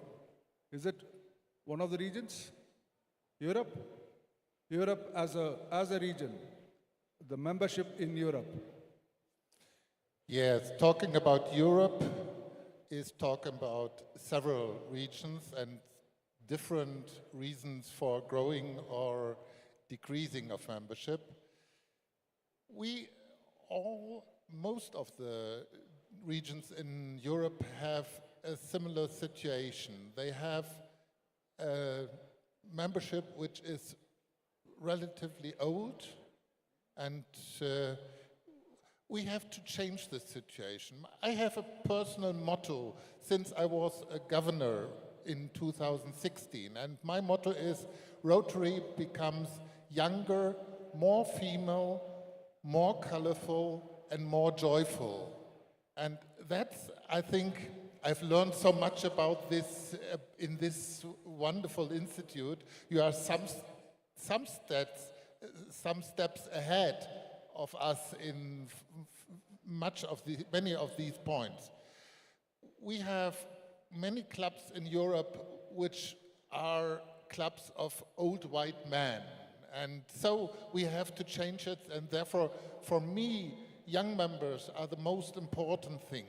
And that's the reason why I am so interested in the future of Rotary, because I think that's a part of the future of Rotary.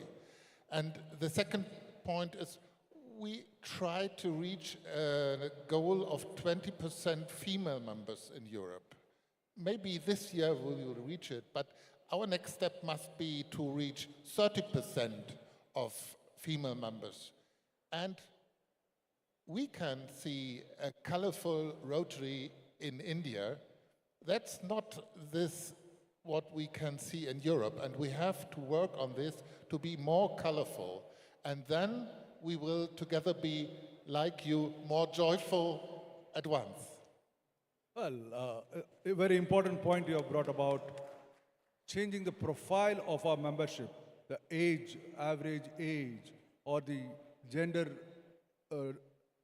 diversity of our membership. But Jeremy, I want to take off from this. Yesterday, on the first day, we had a session on the brand image or brand value of our organization, how we can up it.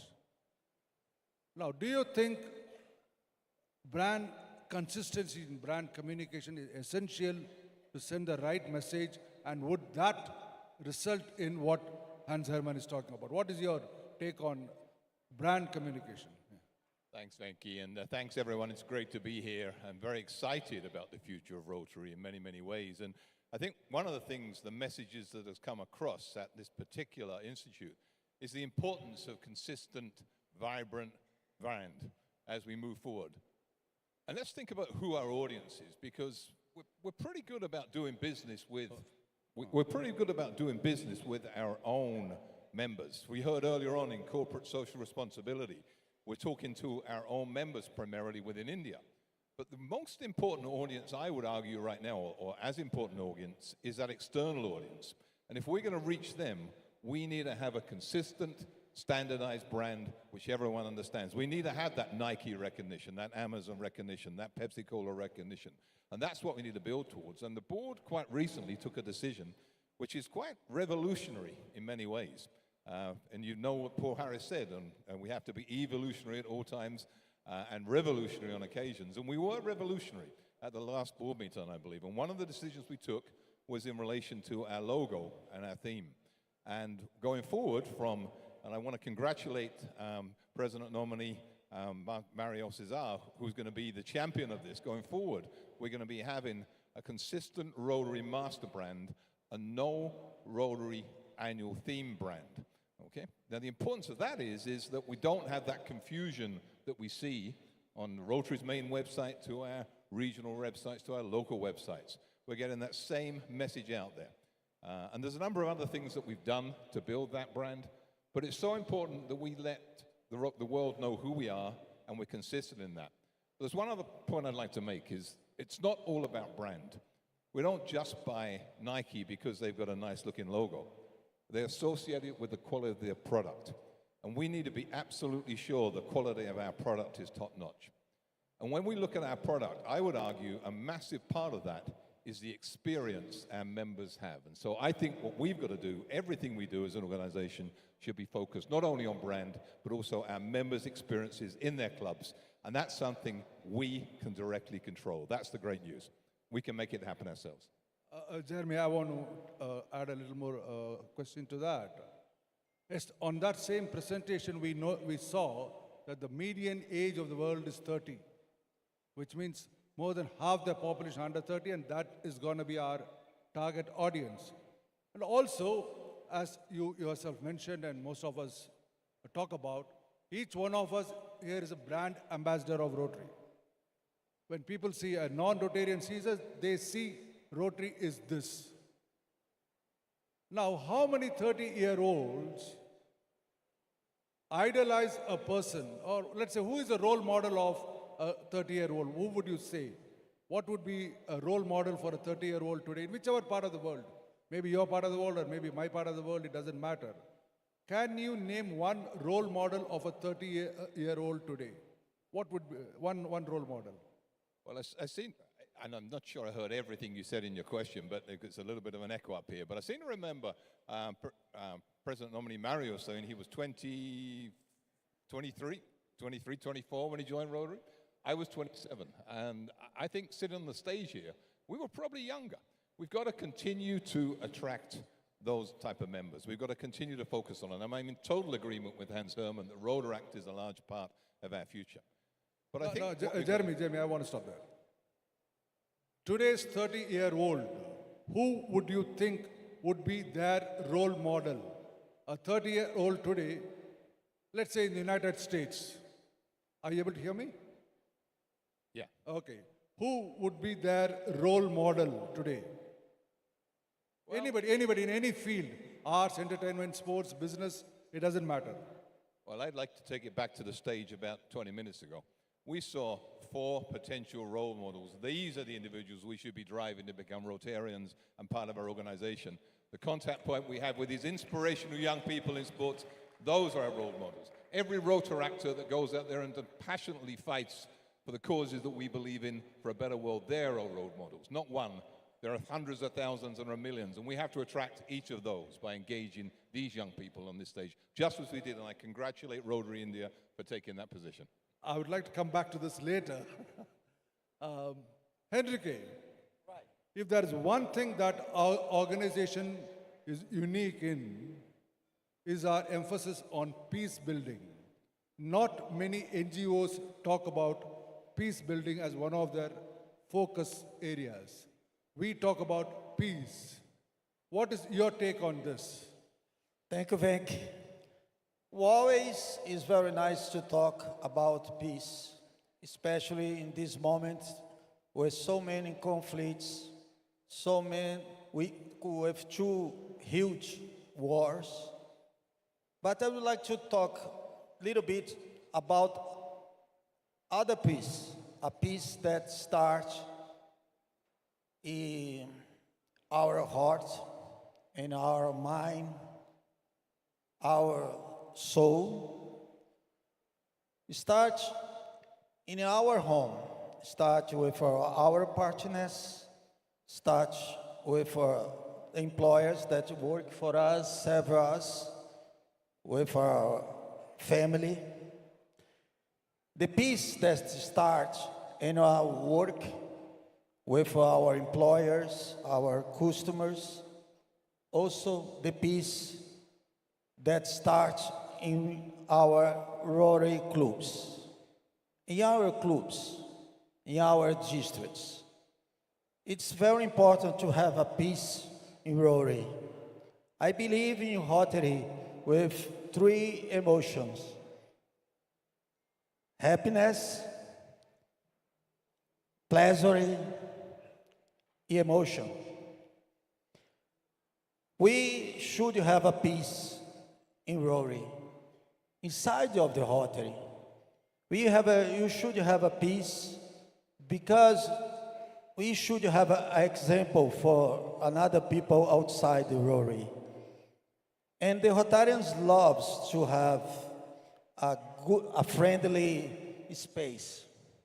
Let me ask you one thing, that wherever I go, or any place that I go, I always ask, are you happy? Are you happy? That's the Rotary that I believe, with happiness, with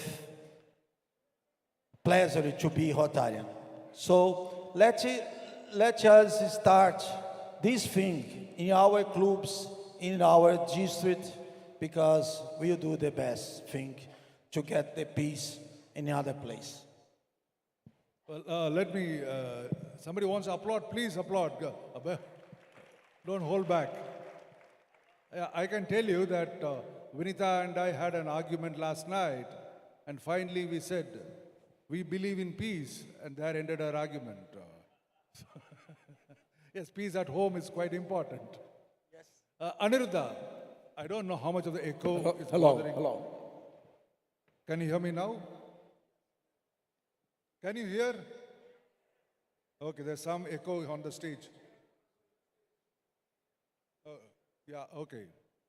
I don't know which is the correct position. Is this the correct position? No. Okay, Aniruddha, a question to you. Mario did mention about coming down on phantom clubs, bogus membership. Let's have a sustainable membership. I'm quoting Mario again because we are discussing Rotary's future and we have a president nominee here. So he did mention about phantom clubs, bogus membership, and the focus being on sustainable membership growth. As a director from this region, what is your plan on ensuring sustainable membership growth? What's your plan? What are your ideas? Well, friends, sustainable membership in Rotary can only be achieved if we can engage our members. If we can't engage our members, we cannot sustain them. And today the challenge of every club is engaging members. That's the challenge. And in the same vein, I would like to,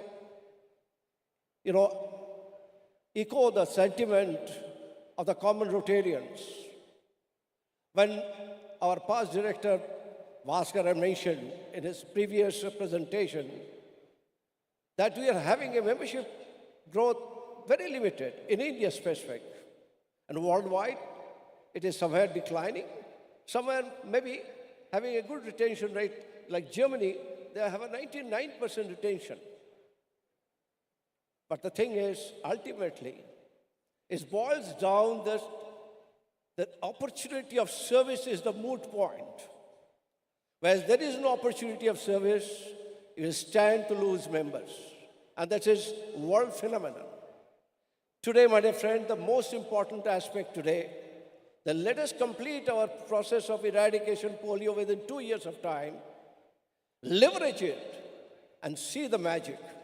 I can see the people, the organic growth will come automatically.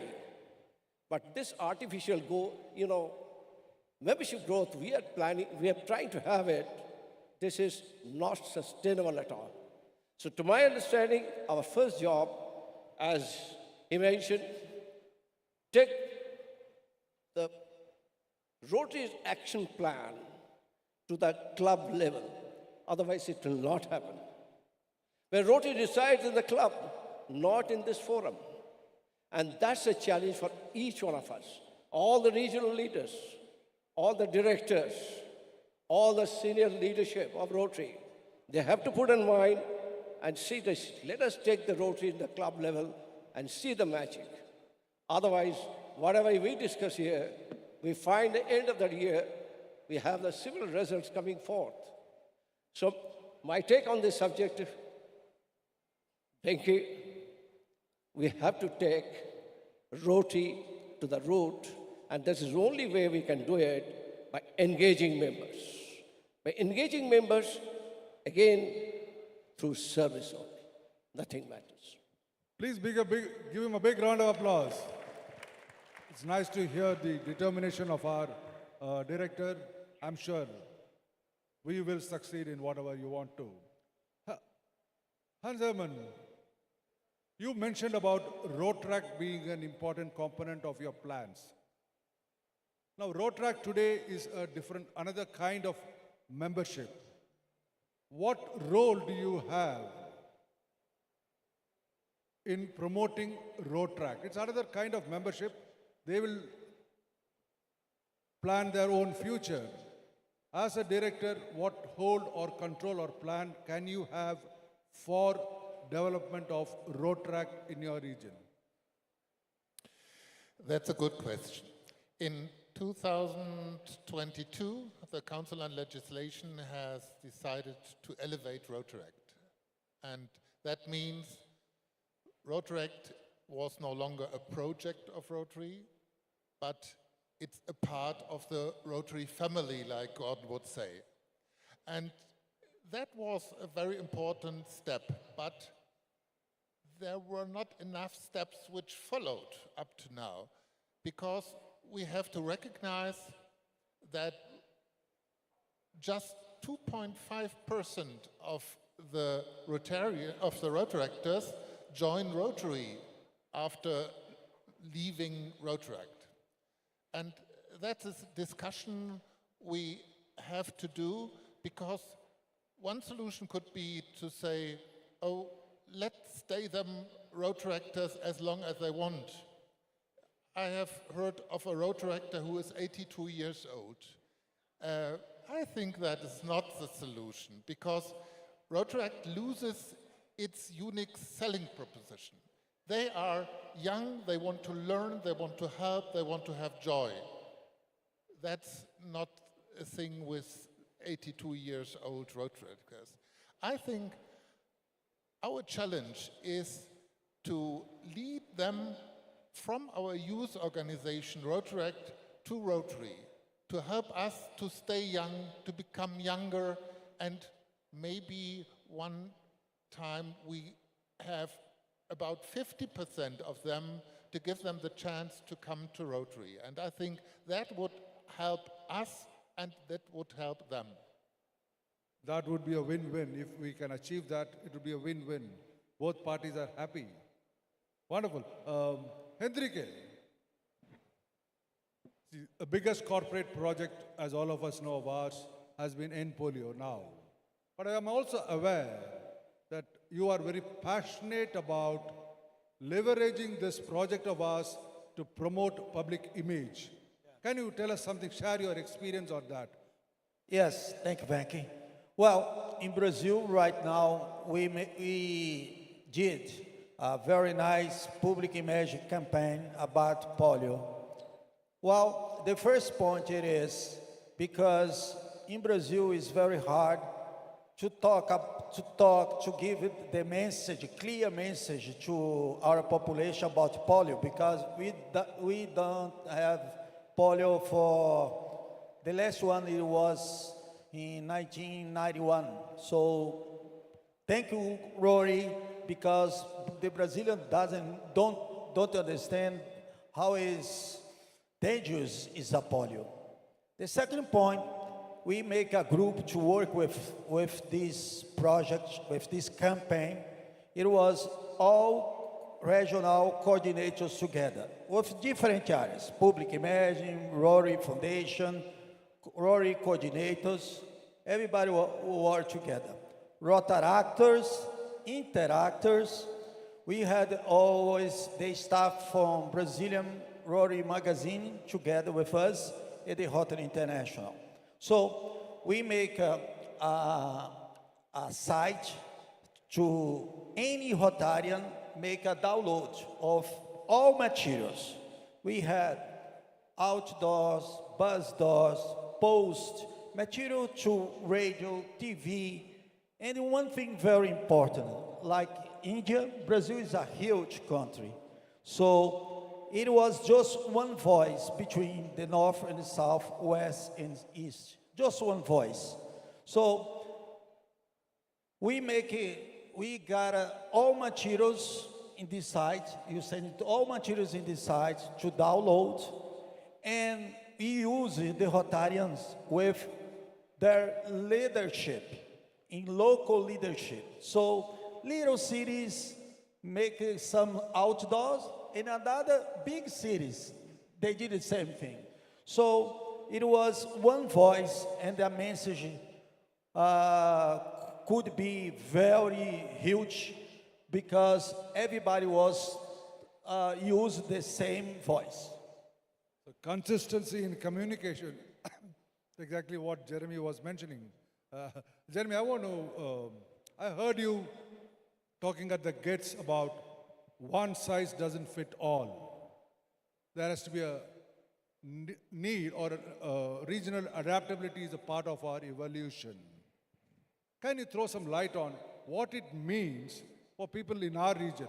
What is this regional adaptability and how is it relevant to us? Thanks, Venki. I think one of the reasons I'm most excited about the future Rotary is that we're trying new things at this point in time. There's an attitude which is innovative, and that's, of course, the fourth priority of our action plan, increasing our ability to adapt. And when we see that, we're seeing that at all levels of the organization. And you may have known a couple of years ago, the Council Legislation 2022, they voted to support 2 regional pilots, one in Zone 8, the Pacific Islands, New Zealand and Australia, and the other one in Rotary, Great Britain and Ireland. And both of those pilots gave them the authority locally and regionally to try something new in terms of a different structure, an organizational structure for their Rotary. And it recognizes exactly what we talked about there, that one size in Rotary does not fit all. This Rotary Institute is very different from the one that Gordon and I were at in the Bahamas a few weeks ago, and it would be very different than one that was in Bucharest and others. So it's great. That's part of our diversity of Rotary, but it's also part of our opportunity to look and see what we can do differently, solve the problems that we have within our region, and grasp those big opportunities. Now, if you look at India, a great example to the world in terms of membership, great membership growth, a very different situation in North America. So what we've done is we've said we want to take this to the next step. The Council legislation pilots give the approval to change structures. The rest of the world still works under Rotary International's Code of Policies and has to keep their structures in place. But within those structures, we can be flexible. We can build regional plans that tackle the biggest problems that we have. India has amazing attraction rates in Rotary membership, for example, 27 or 30%. But I can tell you, if you look at its attrition rates, how many it loses very close to that number. It loses 1 in 4 members every year. Now, imagine what would happen if you grasp that opportunity and just drop that number to 20%. Think about how you could grow just by taking that number down. And by the way, that goes back to members' experiences, goes back to engaging them in service and what we do in our clubs. So every region has different challenges, different problems to solve, but different opportunities.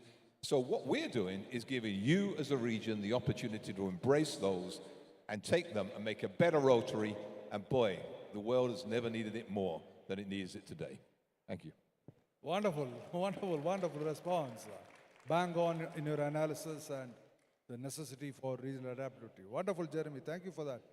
Dada, I want to ask you a more localized question to you. We have, on an average, a size of a district is 2,300. We have about 520 districts with 1.16 million members. On an average, about 2,300 is the size of a district in the world. India has 175,000 Rotarians, which means, going by the global average, we should be having 60 Rotary districts. We are just about 41. As a director representing this region or elected from this region, do you think we are underrepresented in the Council on Legislation by not having 60 districts? If so, what are you going to do about it? Now, okay. Do you think we are underrepresented in the COL because we do not have 60 districts?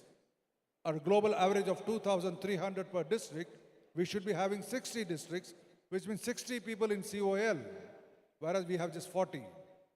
So we are not represented adequately. Do you believe in it? If you do, what are you planning to do about it? If you don't, why don't you believe in it?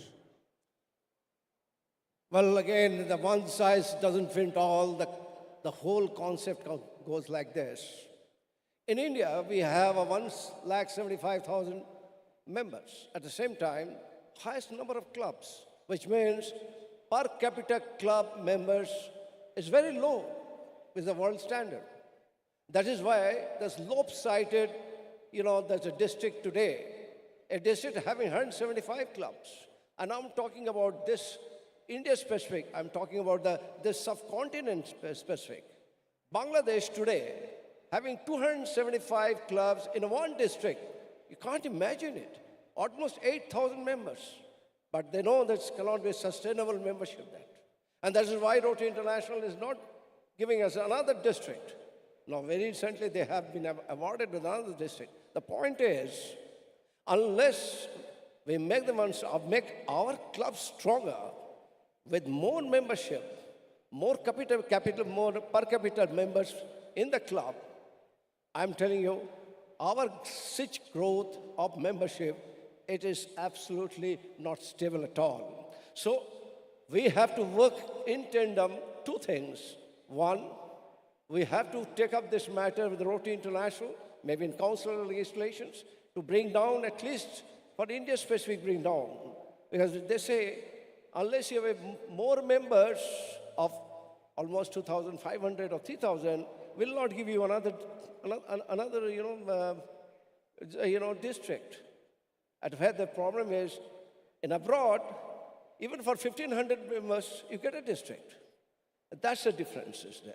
So it is a very strong point to bring into the Council of Legislation, the forthcoming, which is 2025, at the same time. It becomes our obligation and our responsibility to ensure that we have a strong membership base per club, not 10, not 5, not 16. Any club below 40 will not sustain in India economic and hands-on service opportunity. Thank you, Dada. You are very forceful. I mean, coming from the land of Rabindranath Tagore, you have to be very forceful. Thank you. So we are running out of time. One last question to our three overseas visitors. And if I may take the liberty, I'm not going to ask them a Rotary question. Are you okay with that? Okay, one last question. Hansam, what do you like about India? Not Rotary in India. What do you like about India as a country? One thing. Thank you for an extraordinary and wonderful institute. We are impressed by so many, so wonderful hosts. And Nadia and me, we have fallen in love to India. Thank you. He has fallen in love with India. Okay, Henrique. Okay, Renata and me, we are feeling that we are home. I have a trouble because I would like to buy everything, to take to my home because everything is so beautiful. And I have a lot of problem with my bags. But whatever, you are so nice people. Thank you very much for everything that you are doing for Rotary Foundation, for us. I am very surprised. I can't say that I'm surprised because I had a good friends in India, and I knew that the people from India are so nice. But I'm love your country, I love your culture, love your history. Thank you very much for the chance to be here with you. Jeremy, now. Well, I always wondered what made Indian Rotary so strong. And I can tell you, I now understand it, because you live life from the heart with passion. And in the too short a time, we will be leaving on Monday, unfortunately, we've had a taste of that. And you've been able to give us two of the three things that we love, well, three of the four things, I should say, that we love the most, Michelle and I.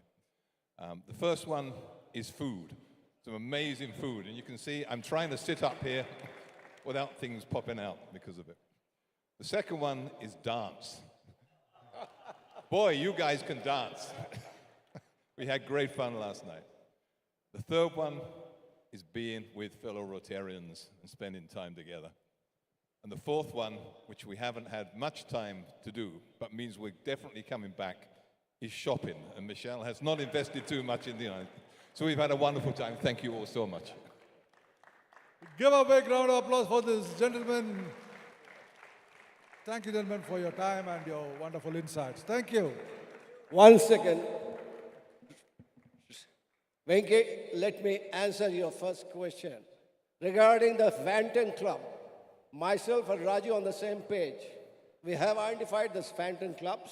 We're working out closely together to ensure that within 1 years of time, well, it will be brought down to almost a level of 10% or maybe 5%. That is what we're trying. Thank you very much. What a wonderful panel and what a wonderful set of friends we have on the board. Amazing. And friends, did you see the first one on the dance floor yesterday? Was not one of us.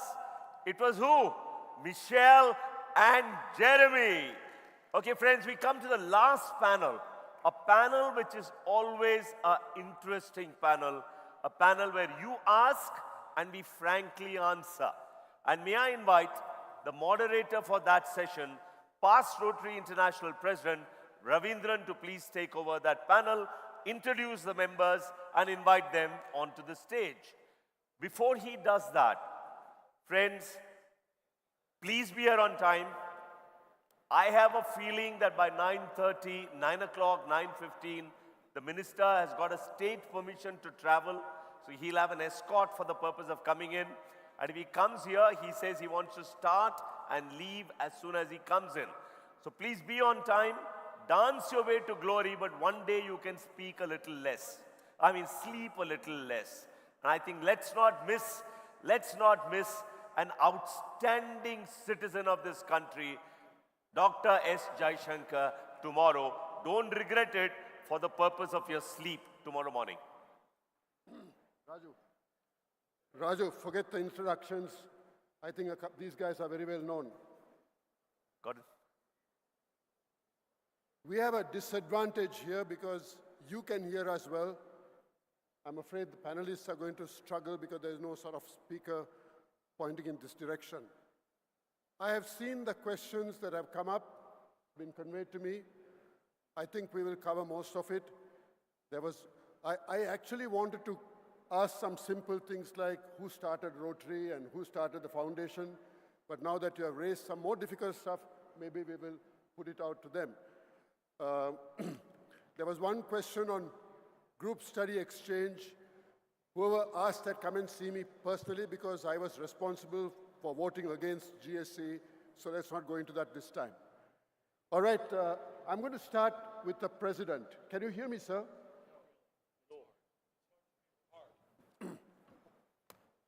Can I ask, can you correct something, please?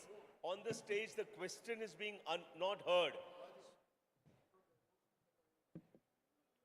Yeah. So can you do something? Can you suggest where can he ask the questions from? Should he use a hand mic? Hand mic. He says hand mic. No, it doesn't work. I'll just sit in the middle. You can hear me. Yeah. You can hear me.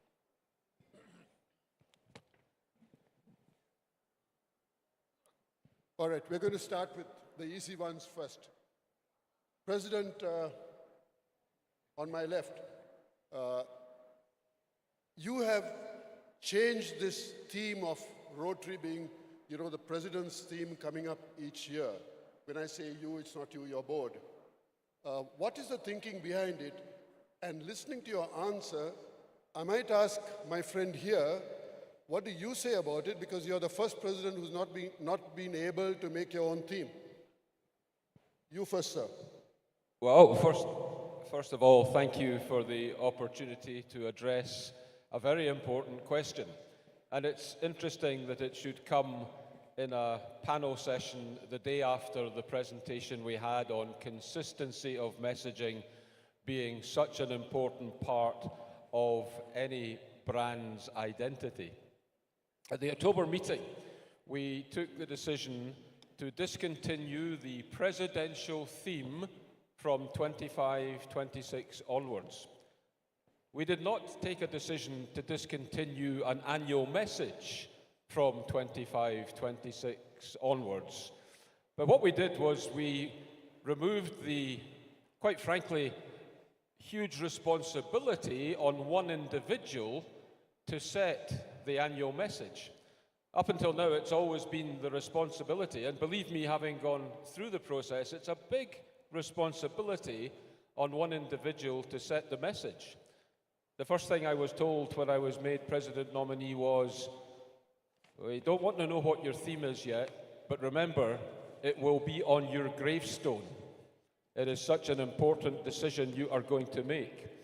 And so, in the interests of consistency, in the interests of continuity, what is going to happen going forward is that the president nominee, whoever he or she may be each year, will work with the Strategic Planning Committee, the Communications Committee, to develop a message that will be consistent going forward. It probably won't surprise you to know I've been asked this question at other institutes. And I was able to say to people, theoretically, under the current system, Stephanie Urchik could have taken a decision to make the annual theme for 24-25 remove hope from the world. That is, in theory, what could have happened under the present system. And so, as a board who are very keen to institutionalize continuity and very keen to start working, as Mario said so eloquently this morning, very keen to start working in tandem with each other so that we're moving forward, and stripping out this my year, my Rotary. As I told some of the groups earlier this week, it's not about Gordon McInally. I'm not a god, I'm not a king. I'm simply moving Rotary forward to hand it over in a better state to Stephanie Urchik, who will do exactly the same and move it forward to hand it over to Mario, who will do exactly the same to hand it over to whoever his successor is. And that is why in future the president nominee will work very closely with other parties to develop the annual message, so that the annual message has consistency and continuity. It's as simple as that. And I think where any confusion has arisen is from the one-word narrative that came out in the board highlights that said has voted to do away with the presidential theme. Interesting. Mario, what do you say about it? You're going to be the first president who doesn't have a theme. Do I have to be polite or do I have to be true? Be true, please. I'm an institutional person. I respect what the institution tells me to do. However, I'm not feeling too comfortable about this. Why? Because the decision-making process. I was on the board meeting when that decision was taken. And it was a very divisive vote. It was not an ample, broad majority, which led me to the conclusion that was a split vote. The second is, I missed a survey amongst the Rotarians. We survey Rotarians for the smallest things sometimes. I remember doing a survey when I was a trustee for the Rotary Foundation in adopting the 7th area of focus, which turned out to be the environment. And I questioned the staff, why didn't we do a survey on this? That would give us a little more solid base to act upon. And the third reason is that, and I have to share that with you with all candidness and apologize. I'm still digesting this. I was elected under a certain set of rules. Then I was confirmed, and then the rules changed. It's just a question. Is that applicable to me or not? You shouldn't say. From the legal aspect, and I'm talking as an attorney now, is it applicable to my year or the following year? Because I was elected and confirmed September 15 under a certain set of rules, and the rules were changed after my confirmation. It's a question. So, you know me, I'm straightforward, but if the institution says it is that way, I will respect. But I have to express my opinion. This is frank talk, huh? Okay. The, yeah.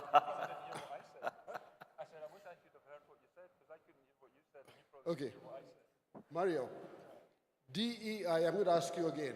DEI, which means diversity, equity, and inclusion, we've been speaking a lot about it during GETS. I know Venki spoke about it. But you know, it includes race, ethnicity, sexual orientation, disability, but we seem to be, in reality, focusing only on women. Now, what do we do to include the others? Let me also ask a follow-up question. What are you going to do, or what are we going to do, what are they going to do, if we have a president who is gay? Ravi likes to put me on a hot spot.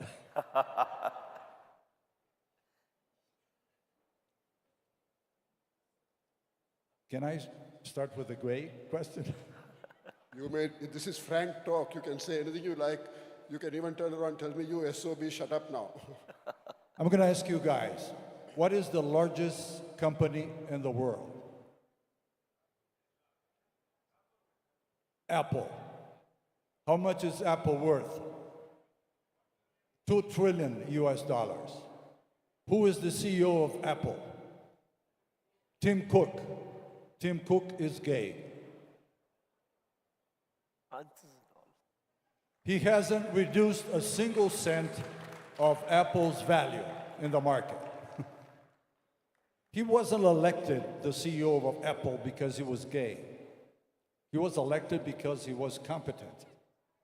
And then he turns out to be gay, which is absolutely no one's business.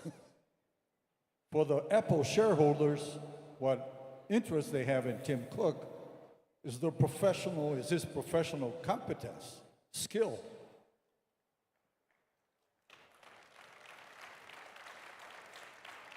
So if we ever have a Rotary International president that happens to be gay, my question to him or to her would be, are we going to increase membership? Are we going to increase funds for the Rotary Foundation?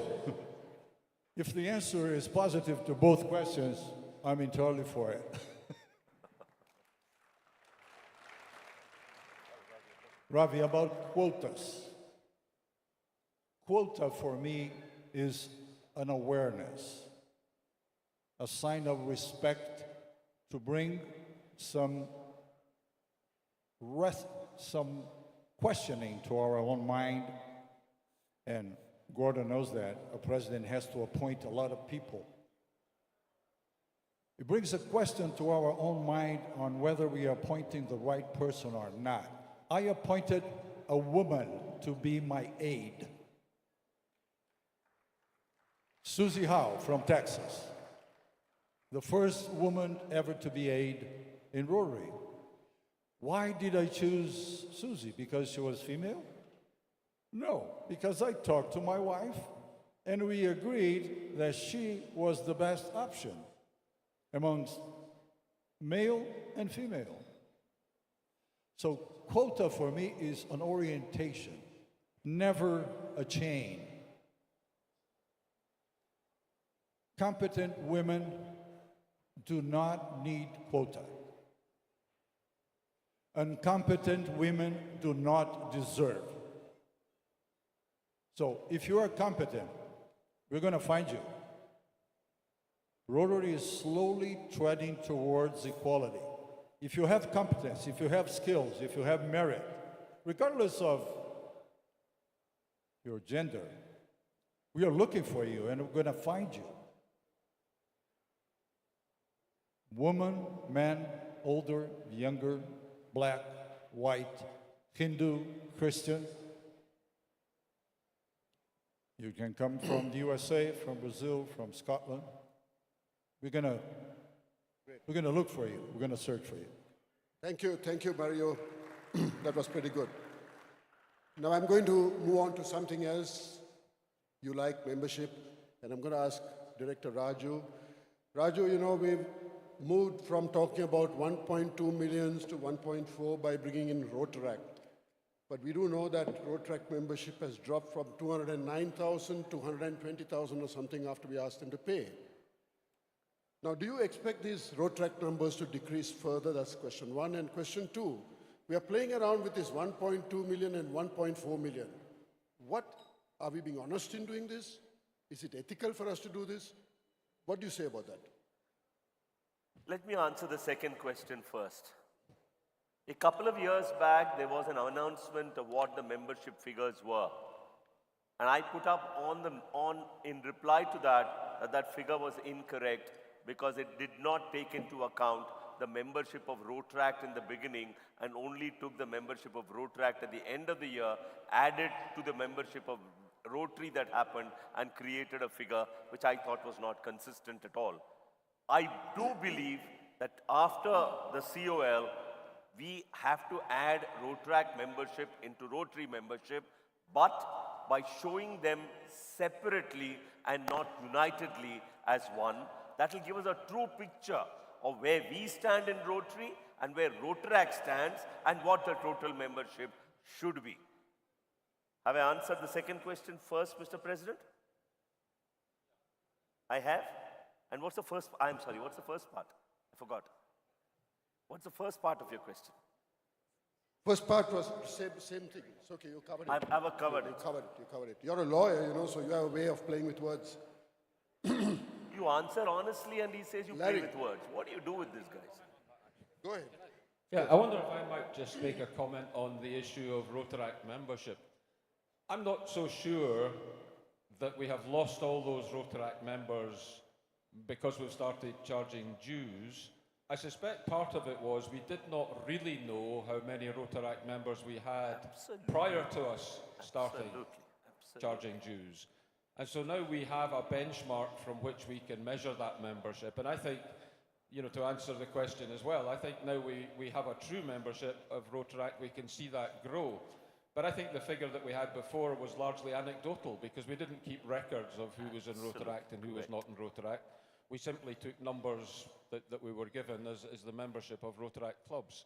So I think now that we've started to charge a membership due, which after all was requested by the Rotaractors themselves, we now have that benchmark, that baseline figure that we can then measure how the membership is varying year on year. Ravi, can I add one line? A community-based Rotary club is easy to complete afterwards, but if it's an institutional-based Rotary club, we lose membership the moment they pass out of the institution, and they don't get assimilated into the community-based clubs. That is a loss that we need to answer, and that's a loss that we need to gap and close. Okay, let's move on. Thank you, sir. And the other thing I wanted to know is, in a board, everyone doesn't agree, but they learn to disagree in an agreeable manner, and then they will live with whatever the board decides, and that's totally. the key. Larry, in our part of the world, we respect elders, our fathers, our forefathers, our creators, and yet when a club or group from Taiwan wanted to give money to the Paul Harris home and asked the foundation, we will route it through the foundation only because we try and get points for our members, the foundation turned it down. I mean, I couldn't understand why they did it. Maybe you can elaborate to us.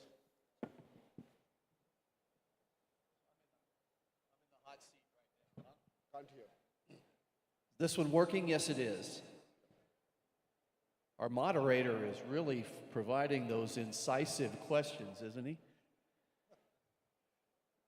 The outstanding topic, Robbie. We do have kind of the unique situation with the reverence that we have for our founder, Paul Harris, and the Paul and Jean Harris home in Chicago, and a collective effort around the world to maintain that home as it was back in 1947 when they were living there. And so there has been a foundation formed, the Paul and Jean Harris Home Foundation, and in the U.S. it is equally a 501c3 organization, which means that the donor that makes a donation to that foundation can get a tax deductibility under the United States IRS code. So I was on the trustees at the time that Robbie references in his question when there was interest from a close part of the world to us here in India, in Taiwan, where there was generally an interest in trying to support the effort of the Paul and Jean Harris Home. The choice that was being made by our colleagues, it happened to be in Taiwan, was that they wanted to, I'm going to suggest, utilize the Rotary Foundation as kind of a stopping point to be able to get that money to the Paul and Jean Harris Home Foundation. And there was some element, as I recall the discussion, that would be great in their view, because then there could be foundation credit given just like is given with other donations. The discussion centered around fairly quickly, I would suggest, at the board level of trustees, that we don't really see the Rotary Foundation as necessarily a conduit to give money to other foundations. And so, while some could argue and might argue that there should be an exception made because it's the Paul and Jean Harris Home, at the moment the board has decided not to take that exception, even though it is the Paul and Jean Harris Home, really from two standpoints. The first is, at some level, it is real that it could set a precedent. There's a lot of Rotary-affiliated charities, a lot of, at the local level, the club level, at the district level, at the international level. And our Rotary Foundation is established to receive the contributions and spend in the Rotary Foundation frame of reference in Rotary Foundation programs, and is not really set up as a pass-through to another foundation.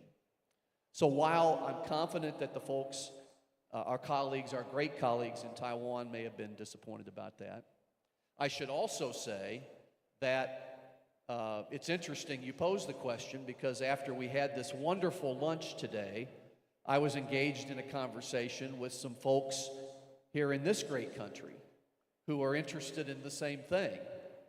And so I just had this same conversation. Our colleague, Vice Chair Bharat, and I were discussing with this particular interested donor.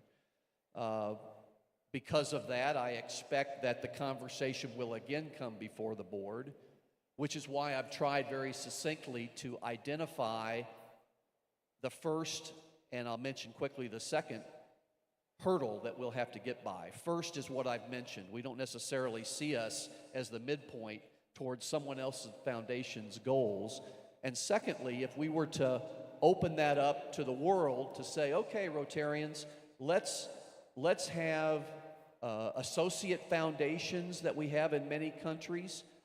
The tax deductibility of those associate foundations in other countries wouldn't necessarily be fulfilled if those funds were passing through Canada or Germany or Italy, other associate foundations, then to be given to the Paul and Jean Harris Home Foundation. So while there's no question, friends, and no question, Moderator Ravi, that we all have the spirit of reverence for our founder, sometimes that particular channel just isn't really the proper channel.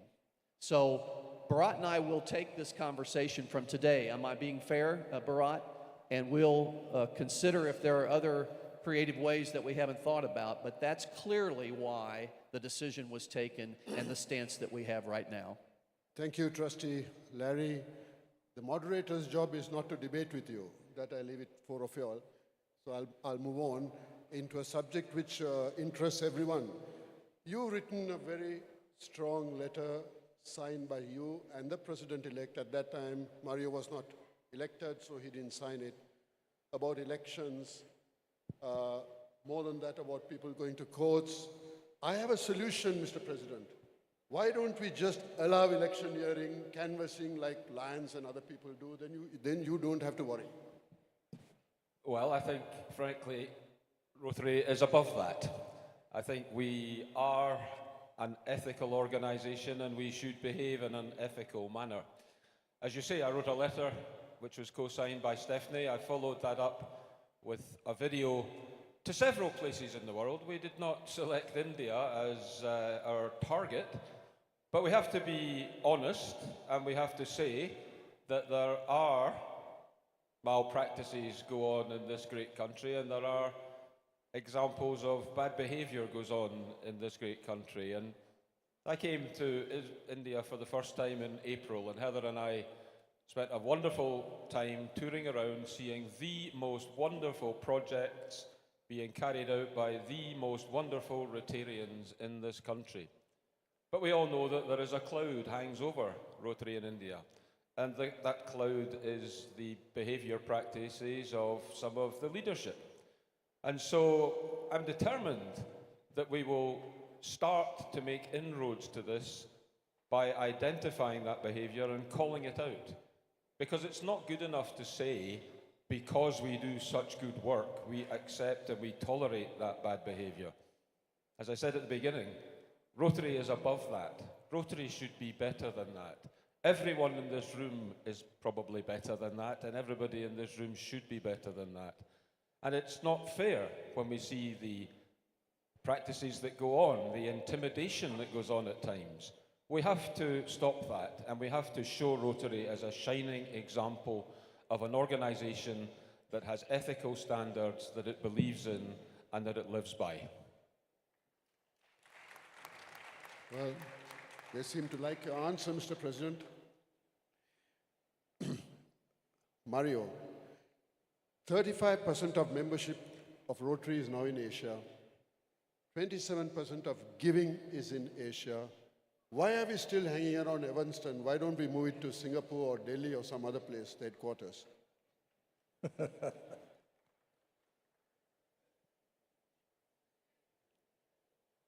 That's a good question. Why don't we?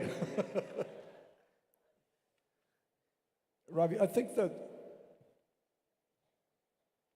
when we talk about regionalization, which is a growing trend, it's not only a growing trend in Rotary, it's a growing trend in any corporate world. The world is becoming diverse, multilateral. You can see, the emergence of China as the second power, now the emergence of India, which will soon be the third power in the world. We all know that. It should surpass Germany and should surpass Japan in the near future. So the balance of power and economic growth and economic might is changing. It's changing for the good. It's changing for better. It's not changing for worse.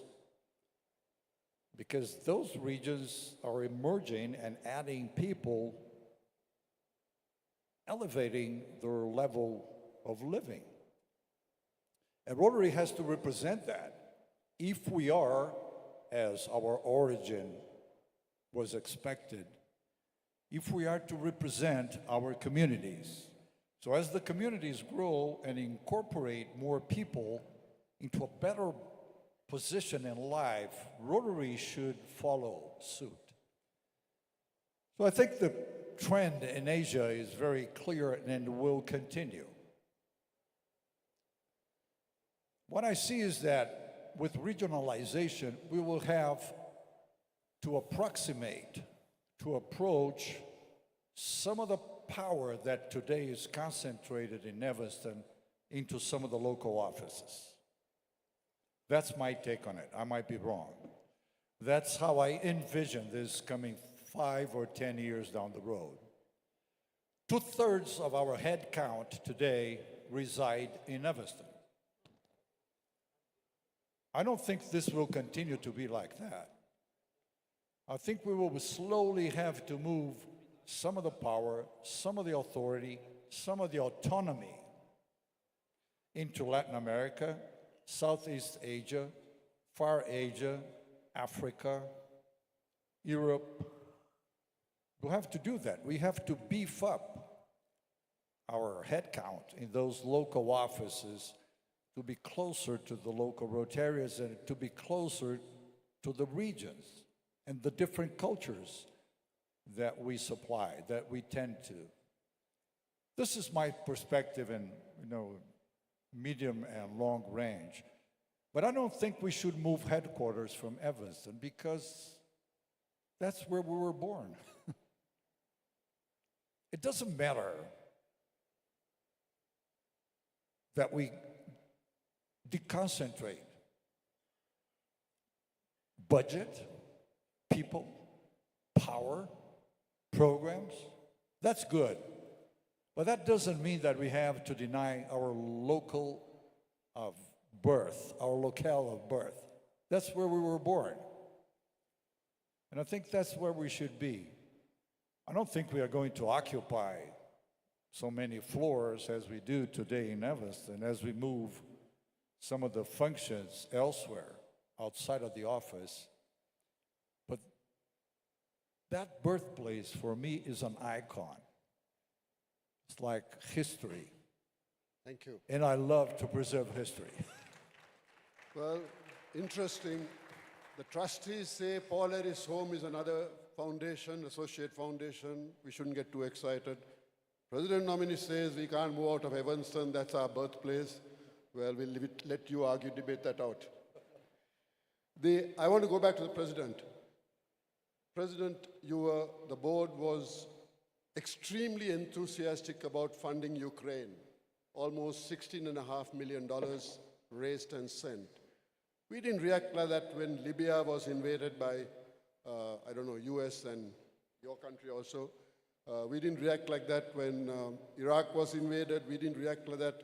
Or just look at it right now. What's happening with Gaza? What's happening with Israel? Why are we keeping quiet? Do we have different rules for Ukraine and Europe and other countries?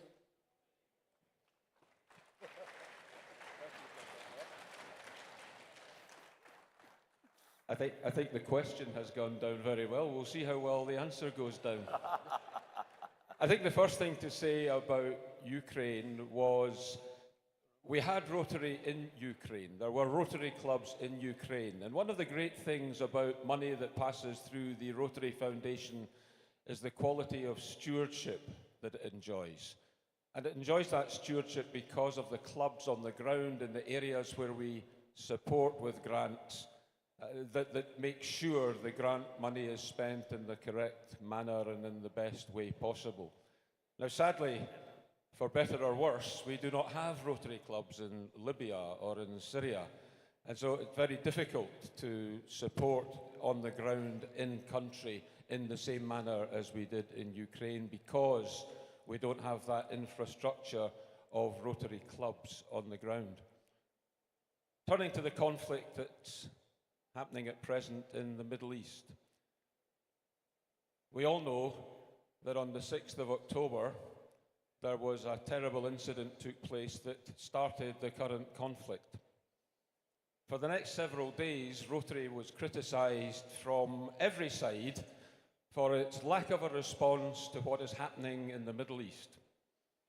Fortuitously, on the 13th of October, there was a joint meeting of the Board of Trustees and the Board of Directors, a group of around 34 people. And that joint board decided to issue a statement. It was a statement of fact based on what had happened on the 6th of October and made on the 13th of October based on what had happened in the succeeding 7 days. Subsequent to that, we had 3 sets of responses.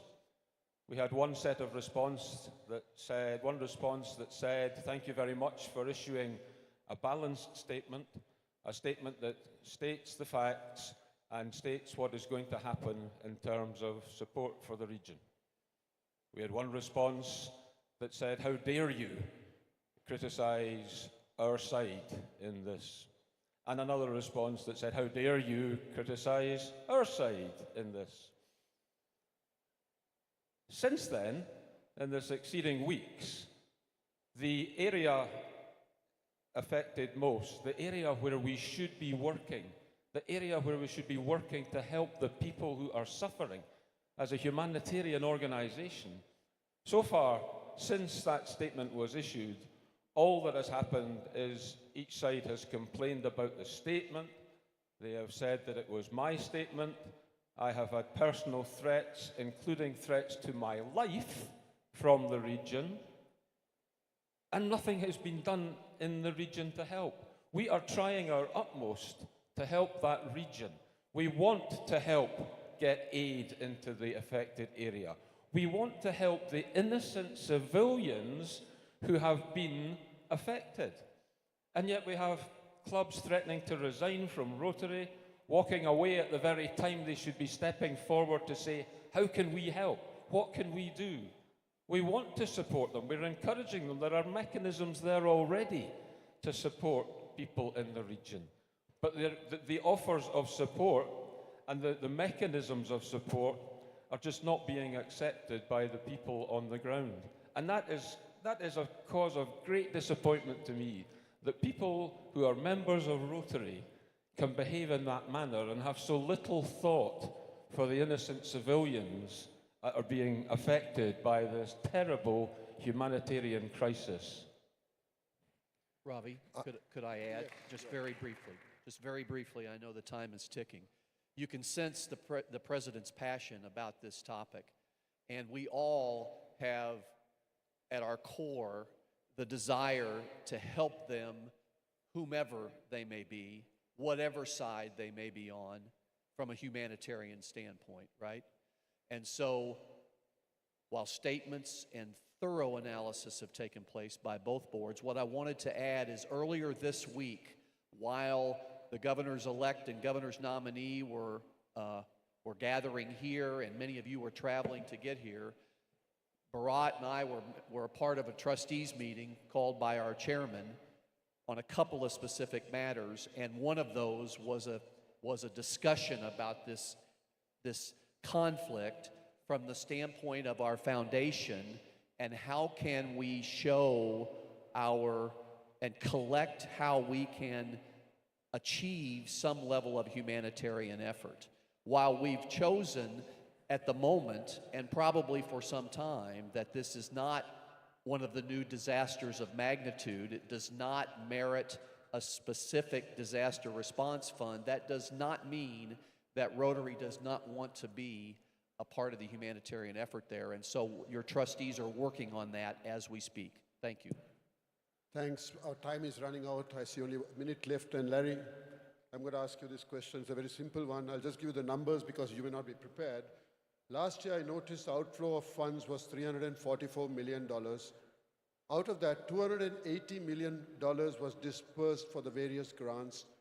$47 million went to fund development and programs operation, and the balance 17 million on general administration. Now, is there room for cutting down this expenditure and diverting more money into global grants and so on? Can your operational cost brought down? One example I'll give you is that you've got a branch office in Zurich, which is the most expensive place on earth, according to economists last week. That's just one example.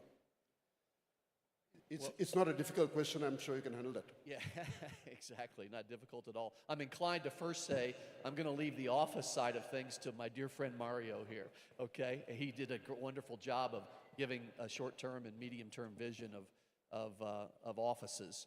So let's talk about the Rotary Foundation as a business for a second.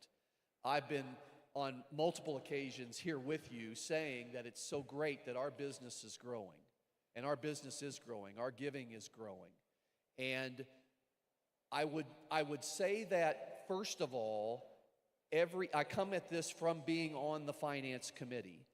So I respect the numbers, and I think to a certain extent, as I recall, those are very tight numbers that Ravi has shared. And the scale of our foundation spending $340, $350 million, a good amount of money, friends. And so I would remind us that while we grow, any organization that's growing has to fuel that at some level from a staffing standpoint. I wouldn't want anyone here to feel like that's just wildly, blindly being done. In fact, The main point here is that every year, your organization, both Rotary International and the Rotary Foundation, goes at the budgeting process with a zero-based budget. So we're constantly starting not from just where are we right now, but we're starting with what we really need. And so I think that the diligence around that, though it could be argued whether we have 2 more staff there than we need or 4 more staff there than we need in a particular department, or let's keep it with the Rotary Foundation, actually, we're trying to grow our Rotary Foundation still. Zero-based budgeting, keeping those costs at a minimum, making sure they're efficient, all that plugs into, at some level, the evaluation from Charity Navigator, doesn't it? And we get positive feedback about all of that stream with 15 years a row of a #1 rating, 4-star rating from Charity Navigator.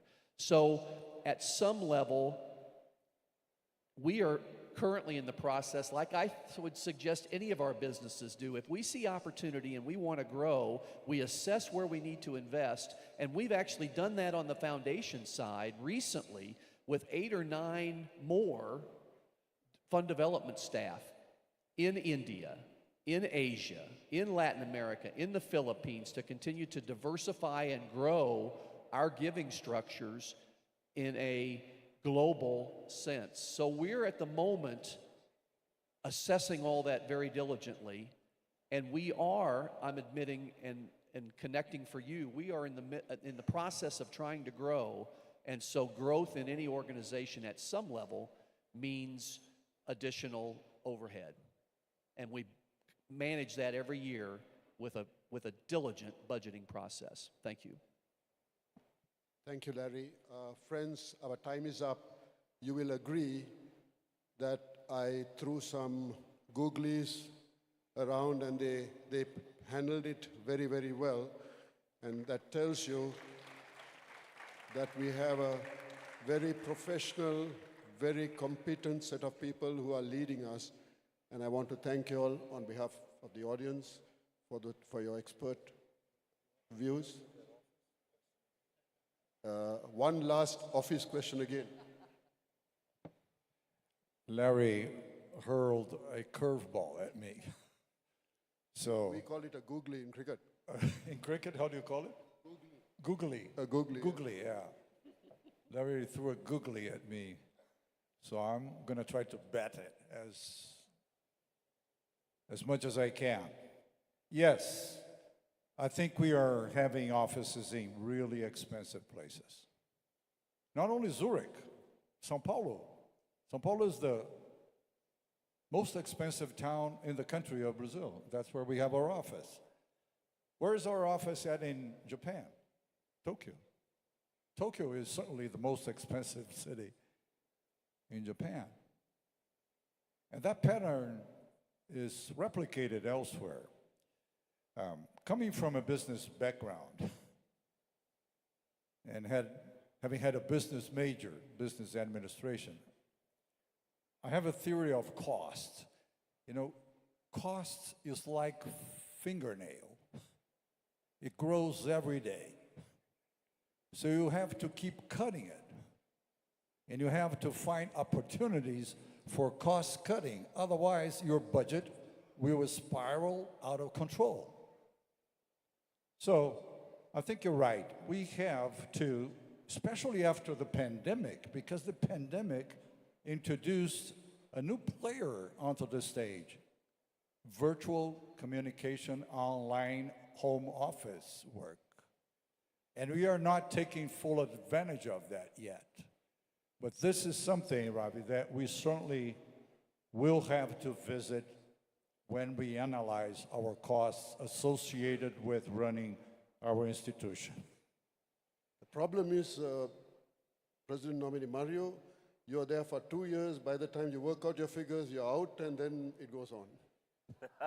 That's why, once again, I thank President Gordon here on his face for admitting me into the game at a very early stage. Because, you know, if we don't work in a continuous manner, we won't achieve anything. It's just a 1 year, we go, and then we go to be one other picture on the wall. It's a, before I close, one last comment. Before responding to you, I'm not debating with you. This is a great move because I recall when I became president nominee, I was not allowed to come for any meetings, and the only meeting I was allowed to come was the convention meeting, and that I was put on the back and said, be seen and not heard. So when I became president, I invited Ian to come and sit from the day he was elected. That's it. Great. Ravi, just to add on, even when we as director-elects were on the board, it was very gracious on the part of Jennifer to allow us to express our views in the board, though we did not have a voting right. I think that, in fact, is the new genre of working of the board, of getting everybody involved. And Gordon continues with the same thing. Okay, sir. So thank you very much, Mr. President, President nominee and trustee and director. We are grateful to you for giving us this opportunity to express these views. Thank you. Let's give a round of applause to K.R. Ravindran, the moderator of this session. And as we end plenary 2 and 3 and move on to plenary 4, see you at 8:45 a.m. tomorrow. I know it says 9 on the booklet. 8:45 a.m. tomorrow to ensure that you're here to hear the man of the season, the Honorable External Affairs Minister, Dr. S. Jaishankar, whenever he arrives. Good night and see you again for an outstanding evening of dance. I am sure today we will have Mario shaking his leg too with Denise. Thank you very much, ladies and gentlemen. Let's give a great round of applause to whatever has happened in the day, for all those speakers who came and enlightened us. To all of them, a loud round of applause. Thank you so much. Thank you. I know many of you are wondering what happened to Sonam Wangchuk. Well, he had a medical emergency. He had a gallstone issue and had to undergo gallbladder surgery at the last minute. This happened this morning, and he expressed his inability to travel to Bangalore. He was willing to get onto a webinar, but we said better he takes rest, and we didn't want him to connect in a medical state. So now we are going to get an hour and odd to freshen up, maybe go change, because as all of you know, right door, next door is Markata, and tonight Markata is going to be bling, bling, bling. So if you brought your bling clothes, go across and get ready, or jump across to your room and come back. 7:45, we have the multilingual talent of Anup Sankar, who's going to entertain us for the night. So see you at bling, bling, bling.